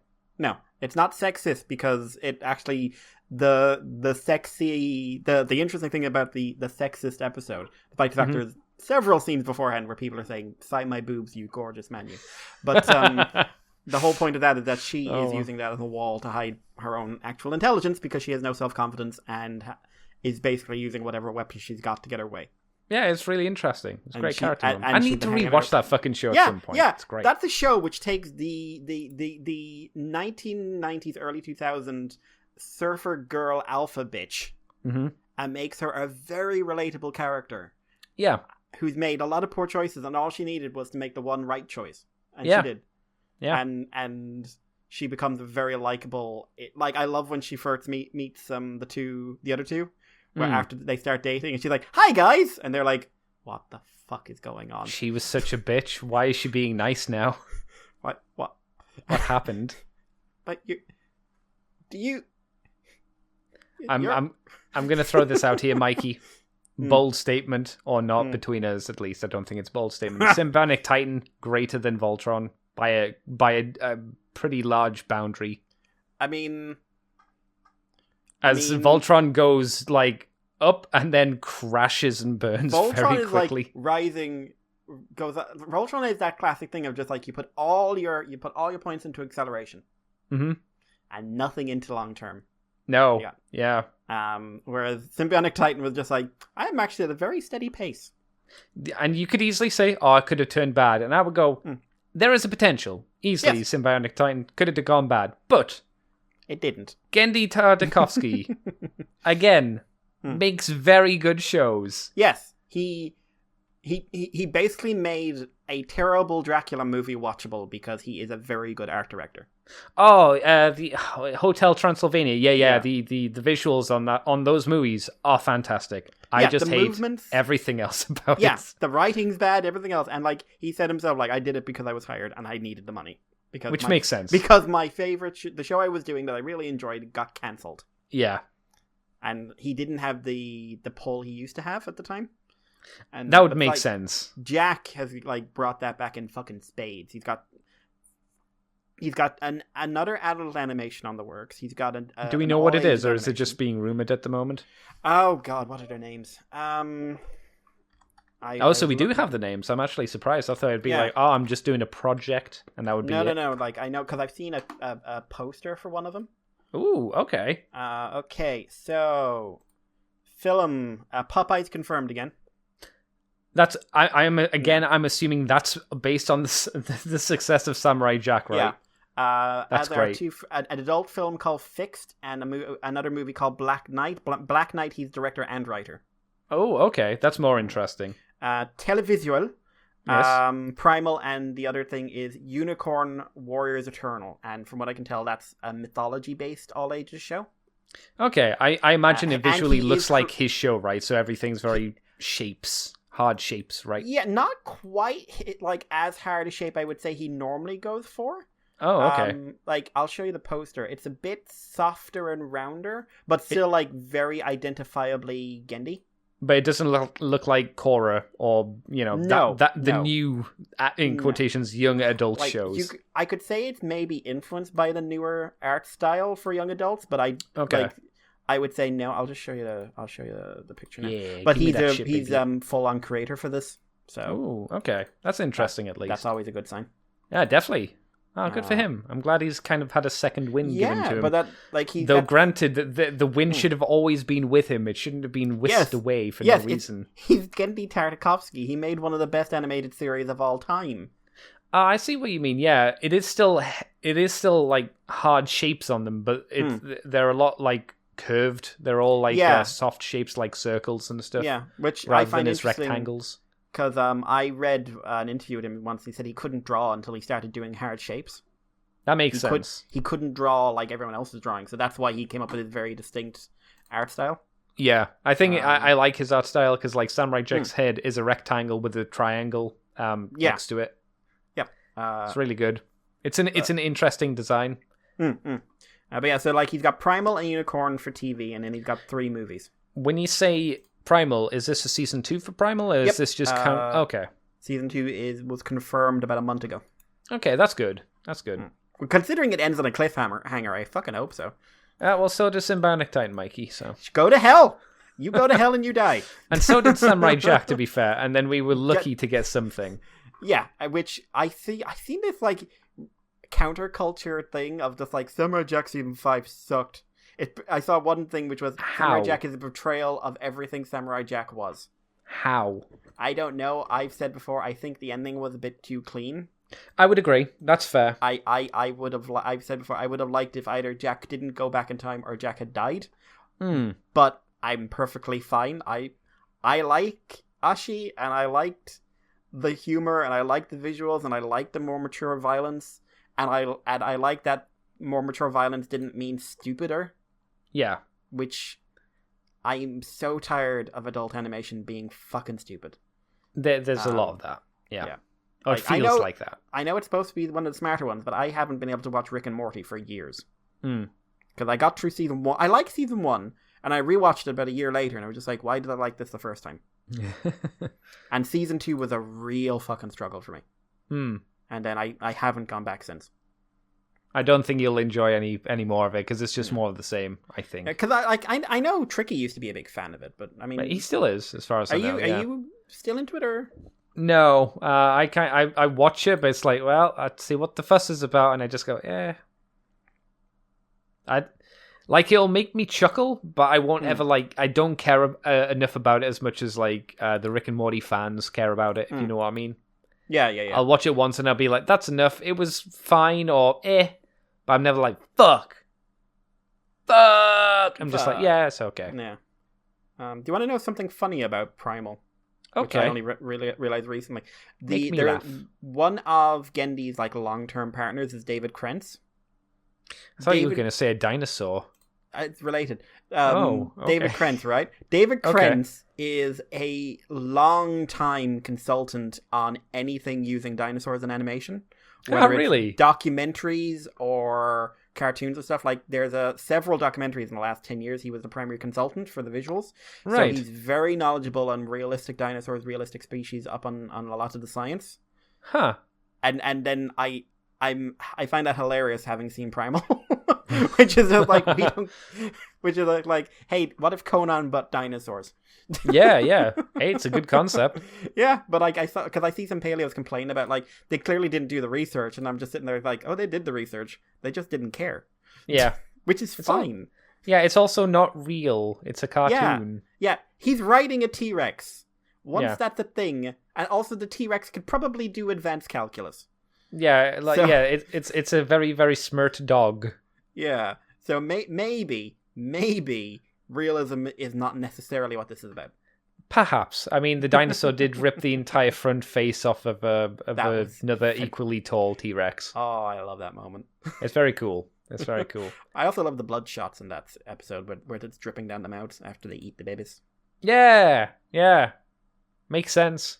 Yeah. Here's a question. I saw a video. It's not really a question. It's more of a statement, I suppose. I saw a video. I think it was on Twitter, of people going, "Oh, isn't this really cool?" That they've trained Wolverines to be able to dig people out of snowdrifts for rescue. Yeah, they've been doing that for a few years. Yeah, I saw the video of it, and I thought if I was trapped under snow and I saw Wolverine digging through the snow to get at me, I would be fucking scared. Yeah. Second strongest bite force in mammals, next to a hyena. Yeah. So it's less like the Saint Bernard coming down with the barrel of whiskey around its neck, saving your life. Which apparently was never a thing. No, it wasn't. But I think that was from a Looney Tunes or a Disney skit back in the day. Oh, definitely, yeah. But Or it's more like, what if a bear was finding me? Yeah, but a very small bear, but still a bear. Or the thing that bears are afraid of. Yeah. That's the thing. It's Yeah. like, oh no, it's a bear. Oh no, it's the thing a bear will back down from. But it's so small. Doesn't matter. Doesn't matter. What if they thought they were doing it and just like, it's actually just Hugh Grant? Or Hugh Jackman. Oh, man. Sorry. Not Hugh Grant. Be very different if it was Hugh Grant. Oh, boy. Hello, I found you in the snow here, and honestly, I'm just filling the hole back in. Goodbye. The fact that at the end, like, it shows the Wolverine trying to help drag the person out, I was just like, don't bite down on the finger. Don't bite down on his finger. It means well. I'm sure it does, but the fact that I know, like, a Wolverine trying to save me would scare me. Yeah, I've also seen the movie The Grey, where Liam Neeson's fights off, like, wolves, and this is, like, a smaller, worse wolf. I was like, oh, no. Yeah, like, the wolf packs back down from this thing. Yeah. Like, It's very well documented that they can chase an entire pack off a kill. Because, technically, like, a wolf can kill a Wolverine. Sure. But it will get the shit kicked out of it if it tries. Mm. Like, it's not worth... It's like with badgers in Africa. Yeah, a lion could kill a honey badger, but it's not worth the fucking hassle. And the badger doesn't care. Yeah. The badger has nothing to lose in the fight. That's the thing with these smaller animals, where you're like, don't fuck with them. I don't give a fuck if I die. All I want is to fuck you up. And it's like, Jesus Christ. Fun fact, honey badgers, if you are trying to kill them, don't use a machete, and don't use a gun that's not a shotgun, and make sure you hit it in the head. Really? At close range. Why not machete? Is it skin too hard? No, its skin's too loose. Oh. So you'll get the skin, because that's how honey badgers work. Their skin is very loose. They can move inside it. Ugh. So if you pick a honey badger up by the nape of the neck, yeah, like, you know, if you do that with a cat or a dog, they'll be kind of trapped. Yeah. A honey badger is going to turn around in your hand and eat your arm. Oh no! That's and if really you do that creepy. with a machete, all that's going to happen is that your machete is going to get trapped in flexible, thick skin. Yeah. And now you've got a honey badger with a knife on its back, very pissed off at you. Well, even more pissed off than it would be normally. And if you shoot it with a gun, the skin is not only loose, but it's very thick. Mm-hmm. Bullets get stuck in it. God, which means that the bullets get stuck in the skin and don't get any further. So you have to use a shotgun at close range, and you have to hit the head. Because if you hit the body, and you're not at the right range, it is going to piss it off. So what I'm hearing here, Mikey, is what if a honey badger developed the zombie plague that it was in Primal, which I haven't seen yet? Goodbye. Yeah. Like, it doesn't sound like it would be slow, and it doesn't sound like you'd have an easy time killing it. No.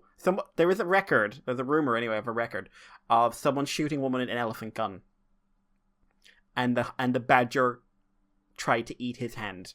Oh no. Because what apparently happened, it knocked the badger out. Not but for it didn't kill it. No, the force of the blast knocked it out. And basically, as he was going to pick it up, it woke up again. Oh no. And as you can imagine, it wasn't in the best of moods. No. So, there is something in nature that basically... Yeah, and this is like the baby cousin of a Wolverine. Mm-hmm. So, yeah, have that rescuing you. I'm sure it's great, and I'm sure you're very happy to see it, but also in the back of your mind, you should be a little bit scared. I would start digging deeper. Because, because here's the thing. If you're out in Canada, and you've been buried in a snowdrift, and you see a Wolverine digging through, your reaction is not, oh, thank God, the rescue Wolverine is here. No, exactly. It's probably just like internal screaming, like, no! Oh God, my face, not my face. I'd like in the Wolverine's head, I've done a good thing. I'm so helpful. Why is this one screaming so much? It's screaming. I better bite down harder on it to calm it. I'll carry it by the neck and squeeze hard. That will calm it down. I saw that. I wanted to ask because I thought it can't. Like, I'm not the crazy one here again, am I? For being slightly worried by this. No, I wouldn't. Like, the thing is, it turns out Wolverines are a hell of a lot. This is comforting as well. They're a hell of a lot smarter than we thought they were. Oh, really? So they're a lot easier to train than we thought they were. Huh. That's the thing. And they adapt to people quite well, so they can be quite friendly when they're hand-reared. Unlike honey badgers, by the way. Oh, no, Which are not friendly when hand-reared. How about you just end it with, And are not friendly? And are also a lot smarter than we thought they were. Oh, really? Oh, Jesus. Do you remember that video about the guy and just like, honey badger don't give a fuck? Yeah. And there's a scene of one climbing out of a pen. That honey badger learned to use tools. Wow, that's impressive. That honey badger created a bridge on his own by stripping down a pole and putting it up against the side of his pen. Oh, yeah, that's right. I remember watching that. And then he went into his owner's house. Oh, really? Okay. And the owner couldn't get him out because it was a fucking honey badger. Mm-hmm. So, like, Wolverines are very smart, very strong, apparently quite personable when you get to know them. Apart from the honey badger. Yeah. But it's like... You know what? I'm just not going to put my odds on the 50-50 chance the Wolverine that's digging me out of the snow is on my side. No, exactly, yeah. You're in Canada. What a time. There's quite a large percentage of them that are probably going to want you deeper in the snow. Or if they want you out of the snow, it's not a good thing. Mm-hmm. No, I would agree with that. I would agree. What a strange thing. Next up, the Rescue Adder. Oh, no. Well, that would be the British one, I suppose, wouldn't it? Because we don't have many, well, at least in the UK, there's not a huge amount of deadly animals, apart from the fabled panther of Durham that apparently broke out and is apparently somewhere in the wild in Durham. Oh, there's probably a few, to be honest. But possibly. They shot one up in Scotland once.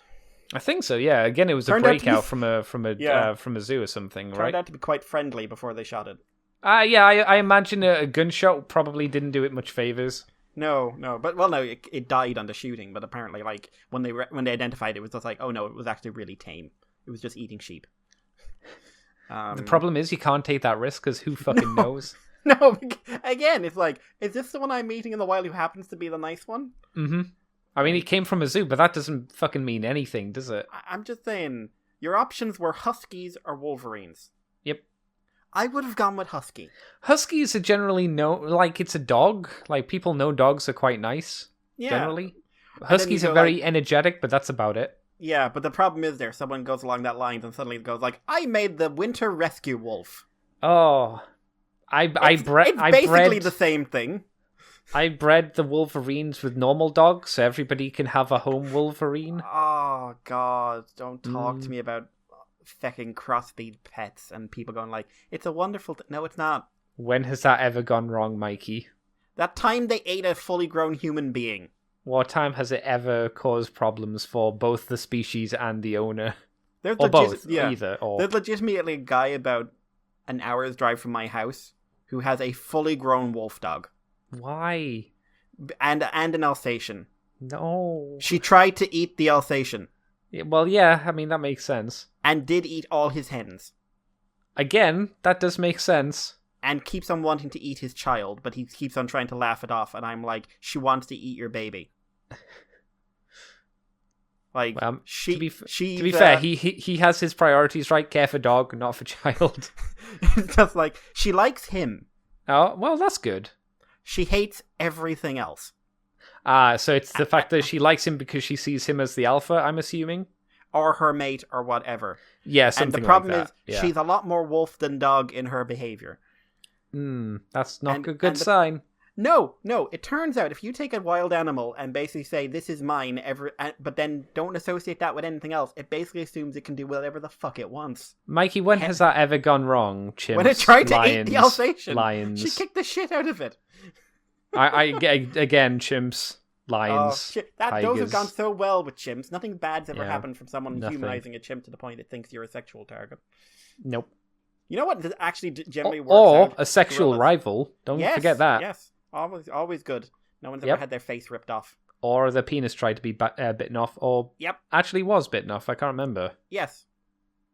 Several cases of that. Lions I find hilarious because it's a cat. It is a cat. Like, the nicest cat in the world the nicest wild cat in the world is a cheetah in terms of temperament and everything else. Because a cheetah is at the bottom of the fucking cat food chain. It knows full well it can't fight anything because it has one job, which is run fast. Yes, run fast for a very short amount of time. Yes, if it breaks the leg, it's fucked. So it's like, let's give peace a chance. So when, Oh, that's a great T-shirt, Mikey, with a cheetah on it. Let's give peace a chance. so when you hand rear a cheetah, it's doing the same fucking thing. It's just like, I don't want no trouble. Mm-hmm. But I'm just going to sit here and chirp. Yeah, I'm going to cheep like a bird. Like, yeah. And like, I have worked in a zoo where they had a hand reared cheetah who you weren't supposed to pet, but everyone did. Don't pet the cheetah. Fuck you. It's delightful. It was delightful, but I was always wondering, I always made sure someone else went first to make sure they were petting the right one. A wise... Oh, that is a good idea. Because there were 6 of them in that pen. Yeah, you probably weren't there long enough to be able to, I guess, tell them apart. No, I was there for about 3 months. I recognized him when he got close because he basically had a friendly face. He was just like cheerful, whereas the other ones were like, you look tasty. Okay. But lions are not bottom of the food chain. No. And they fucking know it. It's why I always get concerned when I see like videos online of I guess like people who work in zoos or something, like the more like off the beat zoos where the guy's in the cage with the lion and they're just kind of rubbing each other, and I'm like, yeah, okay, you have a really good relationship with the lion, that's great, still a lion. Yeah. And like you said, even a house cat can be a fucking asshole sometimes. Yeah. The difference is it's a fucking lion. Like there was the video I'm thinking, the guy, like the lion male was just there kind of like dozing, the guy was lying there next to him and like would kiss him on the head a few times and go mwah, mwah, mwah. And then the lion, I guess in a sign of affection, put the guy's entire bicep in his mouth, and the guy went no and grabbed the front tooth and went no. No. And I'm sure the cat was just playing nice, but his entire bicep was inside the mouth of a lion. And that's too risky for my blood. I never like the ones where it's like a wildlife, inverted commas, expert who goes into a wild pride and tries to, like, showy. Because, like, clearly we're not going to be showing the one where he gets eaten. But no, that would be a bad move. Okay, you can get to a point where you can sit comfortably, for a relative term, in the middle of a pride of lions. Mm-hmm. Whatever gets you off. But you are really creating an image in people's heads, especially in countries where you can buy these things as pets. Yeah. That this is doable. Yeah. And I never, because halfway through they'll say like, this is a wild animal. These should not be humanized and should not be interacting with people. While he's humanizing them. And interacting with them. And he's like, I'm watching. And there's always one lion, you can tell, it's just like, I don't like you. Yeah, it's maybe not doing any aggressive moves, but it's usually just looking. You can see it thrumming its like fingers on a table, waiting. Yeah. You're gonna drop something one day and not remember I'm here. It's dangerous. I mean, it's great for ratings, I'm sure, but it is like I don't know. At least with wolves, they play by a game, we realize. Like, they play by slightly different rules, but we know the game. Like, lions don't play... Like, lions do not socialize like dogs. No. Not even with each other. Like, no. If you see a lion wagging its tail, run the fuck away. It's happy to see me. No. I saw a great thing once, which was a guy. He was a conservationist in Africa, and he grew up in the area. And like he said, like my son, we used to mind a sheep, and I'd have a stick, and my father would say, like, my son, there are 3 animals you will meet in your time outside with the sheep: the cheetah, the lion, and the leopard. Mm-hmm. With the cheetah, make as much noise as you can. He will run away. He does not want to fight you. With the lion, appear as big as you can for as long as you can. He might back down. Might. With the leopard, boy, you better hope you are faster than those sheep. So I'm actually, like, when I see people with leopards, I'm actually way worse than I see them with lions. All right, leopards are mean. Really? They are the mean version of a lion, and they are strong enough to lift an entire, like a half-grown buffalo into a tree. That's impressive. And they are not as big as a half-grown buffalo. But they're and they drop from trees, which means, like, it knows you're there, you don't know it's there. Oh, it's a ninja cat. Yeah, and they go for the neck. Oh, well, it's the best place. There used to be a big thing with like those game tourists. Their children would go missing. Oh no. And there wouldn't be any blood, there wouldn't be anything. Mm-hmm. And what was happening was a leopard was coming in at night. Like, there were like multiple children in the thing, and would come in at night into a tent full of people that were asleep. Yeah. Break a child's neck without making a sound, and take the child out without ever waking anyone. And according to reports, it was walking over people as it was doing this. Oof. So, well, like, you know, cats can like walk over a room full of dominoes without knocking them over. So a few people sleeping easy. Yeah, easy. But it's just like that's the lion is not going to do that because the lion is not stealthy. No, it's not that kind of hunter. It's a running hunter. Yeah. The leopard is going to kill you in your sleep. Right. So basically, use a husky, not a Wolverine. And if you're gonna go on a tour, a wildlife tour, sleep in a hotel. Yeah.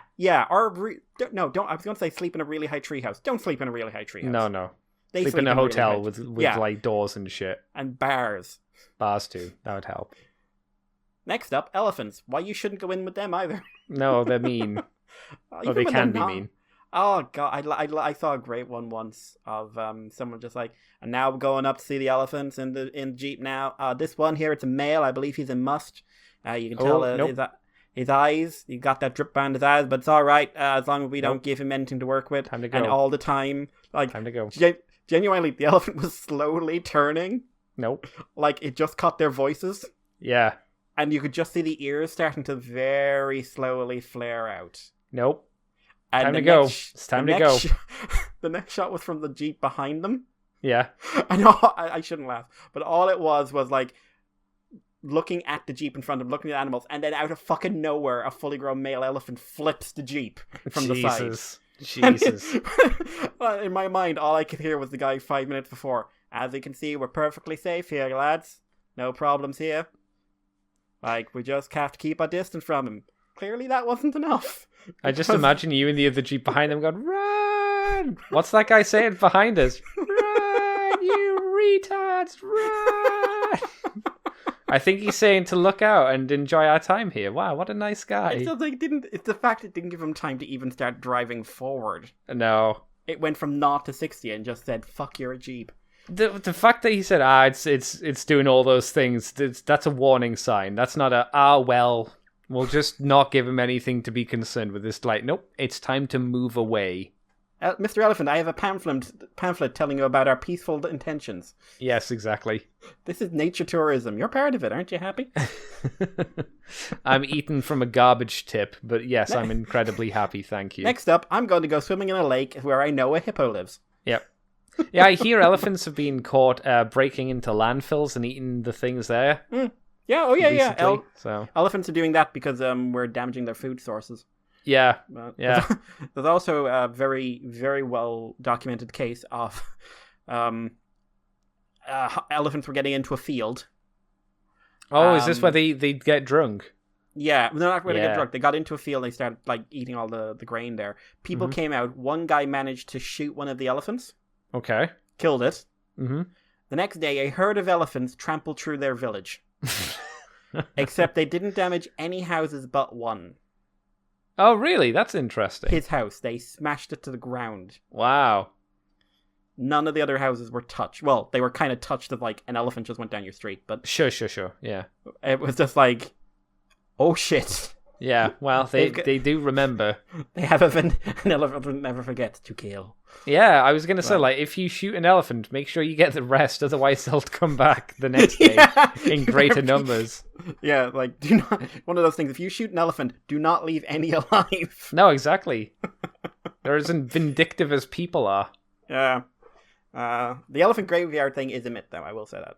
Is it? Okay. They do have funerals for their dead, but they do not, like, take the bodies to a graveyard, and they don't. So what you're saying is The Lion King was a fucking travesty? Yes. Well, like, also, the hyenas are actually much nicer than a lot of people say they are. I mean, hyenas You told me about the female hyena, Mikey. They're I'm not mean sure I as believe fuck, you. But they're still nicer than people give them credit. Okay. Like, like, as long as you're not trying to mess with a hyena, and it's not hungry, it won't mess with you. A lion will mess with you. Yeah. Hyenas are kind of like your space, my space. That's nice. Yeah. But like the females are angry as fuck all the time. They're like got more testosterone than all the males put together. Yeah, because that was the thing I remember you telling me. Horrible stories. Which is really cool. I love hyenas. But, in a sense, it's really cool. I'm sure the hyenas aren't like super pumped about it. Well, they're literally pumped. But hyenas are the toughest animals on Earth. I'm sorry. Like, Hang the on, females Mikey. give birth through their clitoris. Hang on. I gotta... That's not a honey badger. Okay, that's fine. There we go. I was going to That's say, not a- we literally just talked about a way harder animal. Yeah, You but have they to don't give stab birth it in to the their- head for it to die, and even They then don't- it's a 50-50. Yeah, they don't give birth to their clitoris. They don't, but that's probably Which because can kill they've them killed if the first- evolution. Like, evolution came along and said, we're going to make you like the hyena. And the honey badger was like, you're fucking not, mate. Hold up evolution's child at gunpoint and say, you're not doing this. And it goes, all right, put my kid down. Let's back away now, honey badger. One of my favorite videos online was like a bunch of lions, or like they're young lions, and they find a baby honey badger. Okay. And the little honey badger, like, he can't be more than a month old or more. He's like, come at me, bro. And like, he doesn't, like, he's so small, he does not stand a chance. They're nearly fully grown. But he's like, and they're playing with him, and then suddenly you see that one of the lion looks up, and he might as well have just been like shown his own death, and he bolts. None of the rest do, and out of the corner, the mother just comes tearing over, and she grabs one by the fucking face. Oh no! And he gets away with his eyes, so he did well. But I just love the idea that one of them saw it coming and said, "Nope." I know where this goes, lads. I'm off. I'll see you guys later. Thanks, bye. That's been Moonbase 2's Animal Hour. It's been a while since we've done that. It is. I thought it was time. I thought it was, there was a few animal topics that brought up, and it led us down a nice little fun path, I think. If you've been rescued by Wolverines, please let me know how you felt in the moment. 1, I'm sorry that you had to be rescued at all. 2, I'm sorry it had to be by Wolverines. Who I'm sure was very well-meaning. I'm sure, but maybe the person saved by the Wolverine wasn't terrified, but I would have been a little bit scared, personally. Just use a husky. I think so. We have a message from Gary Cooper over on the Moonbase 2. Hi, Andy and Mikey. A couple or maybe a few episodes ago, Mikey was talking about episode 2 of season 2 of The Mandalorian and how the rebel pilots seemed to be overweight middle-aged dudes. I don't remember that, but I'm sure you did. I did, because I don't mean it in a dig way. It just, I assumed it was kind of like, I assumed there was a narrative thing of just like, these are like the old guard, but it was kind of hilarious. just like, hello, I am clearly not someone who goes to the gym. Well, here's a cool little nugget, and then he sends a link. Nuggets. I love nuggets. The Asian pilot is the star of a Canadian TV show, and his cosplay experience helped the wardrobe department suit him up for the role. Also, he's a long-time Star Wars fan. That makes sense. If you're on a Star Wars show, you probably are going to be. Whose dream came true. Again, that makes sense. That's great. A touching story. Cheers from Canada. I actually like him in the show. He's a bit different, but do you want me to send you the CBC.A link? Yeah, you can if you want. But sure. That's really neat. That's really cool. It's still funny, I'll be honest, but it's still like I like that story. It's nice to have a story from that. It's just like, decent stuff happening. Mm-hmm, yeah. Right. And honestly, he's a recurring character now, and I like how he's portrayed as a character. It's just, it's not giving the air that the rebellion, the New Republic, is energized. Right. Like, I know it's supposed to be the back of Beyond, but it's not giving them a sense of prestige over the people they're dealing with. No. Would you say it's fair to say that maybe the older people you see on there have been either people working in the background of the show or a long-time Star Wars fans in their own sense, and it's kind of why they're almost allowed to be put in there? Yeah, I think so. I know the director for one of the episodes was in them. Yeah. Something. Which is, a bit Michael Bay, but no, like, listen, if your dream is to be in a Star Wars show, and you have, like, clearly the guy has cosplay experience that's benefited him and everything else. So fair play to him, genuinely. Like, really happy for him that he got that opportunity. It's a fantastic chance to get. I would love to get it for 1,000 things. Like, if Jurassic Park ever needs an Irish consultant. That'd be great. I'd love you to be in Jurassic Park 3, Mikey. I know it's already been and gone, but if we could Why that superimpose you one, into that Andy? movie. Because it's Why? the second best Jurassic Park movie. Just me walking in. No. Everything here is wrong. You're wrong. You're wrong. Everything's wrong. And I hate you, and I hate this job, and I hate Andy for making this happen somehow. You can all fucking burn. My dream would become true. I'd love it. Well, one of us would get a dream come true from that. It's true. It's true. Christoph also sends us a message. Speaking of Beast Wars, remember its hilarious, horrific cousin, Animorphs? Do you remember Animorphs, Mikey? I used to have all the Animorph books when I was young. I only saw the covers for the Animorph things, and I thought it looked weird. I wouldn't say it looked creepy, but I was like, what is this? But never cared to the point where I wanted it. Baby's first hard sci-fi. Was that what it was? Didn't it have a live-action TV show as well? Oh, yeah, that was... Oh, that should not have been done. But, yeah, I imagine. Yeah. They were also, like... It turned out they were, like, all ghost-written by different people. Really? So, okay. Yeah, so the writer got a lot of credit that they didn't deserve. I would have thought it would have been just like an R.L. Stein kind of affair, and it's just one dude or dudette writing the entire thing. It was one... K.A. Applegate, her name was. And she definitely wrote the first few. But then, like, people noticed... I remember reading this years ago, but people noticed the style of the books changed. Ah, okay. And it turned out that she just hired a bunch of ghostwriters to do it for her. Fair enough. Well, apparently they're back in comic form, and I'm happy to say it keeps that tone. Otherwise, it's a perfectly fine 7 out of 10. Kids' first body horror sci-fi thriller. Also, Thrawn is a big deal for Star Wars fans. I'll take your word for it. Mostly due to the high charisma and intelligence scores. Are you saying he's good if you're RPGing? No, he's good if you want to take a test or an exam. That's Thrawn. I've heard the name. Thrawn, yeah. I think he's blue. He is blue. Okay, he has red eyes too. I've seen him. I've seen a picture of him then at some point. But he's a big deal in the old school novels. So he doesn't matter anymore.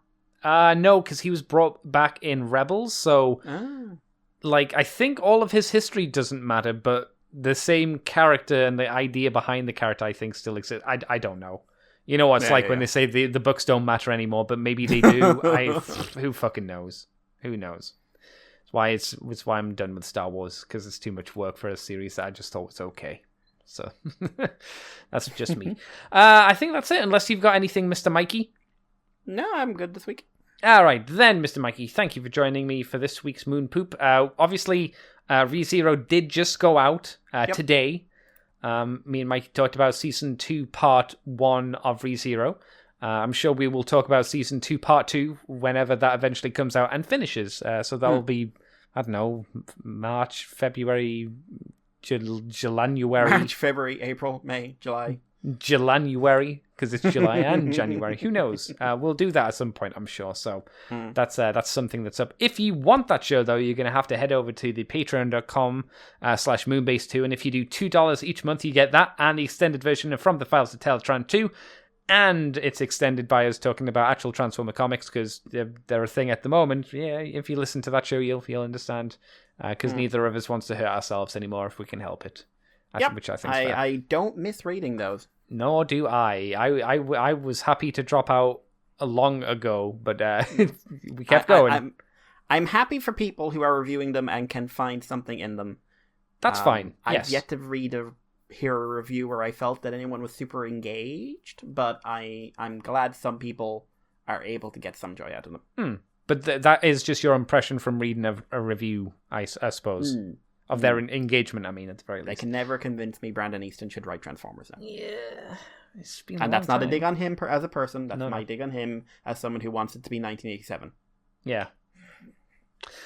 You can find me on Twitter, Tumblr, CCTFW, YouTube, Cobra Commander TFW. Find this podcast on the Moonbase 2 forums on Twitter, iTunes, Facebook, Libsyn, YouTube as Moonbase 2 Transformers Podcast. I'm over on Twitch at CCTFW. I usually do streaming every night UK time at 11 in the evening. And you can find us on ccbunker.weebly.com as well. Mikey, where can people find you if you want them to? All that jazz. If you want to hear random animal facts or dinosaur facts or random facts, Irish Paleo over on Twitter. And if he will ruin animals for you, all of them. Yes. If you pick an animal, I have the offer to do this for my university group, actually. Oh, really? Pick an animal and I will ruin it for them. Someone Excellent. pick otters. Ooh, that shouldn't be too hard, right? I opened with the kidnapping. Mm-hmm, yeah. So, and then they said, I don't want to hear this anymore. I like otters. I didn't think you could do this. No, they're You just like, weak, foolish person. I picked an animal I was sure you couldn't do this to, and I said I could do it to every animal. Mm-hmm. Want me to ruin elephants? They're easy to ruin as well. Yeah. So yeah, if you got any emails for us, guys, the moonbase2@gmail.com. Always happy to hear from you. All right, cool. Well, thank you for joining me, Mikey, and we will catch you next week for more Moonbase 2 stuff. Bye-bye. Have a good week, nerds. Honey Badger!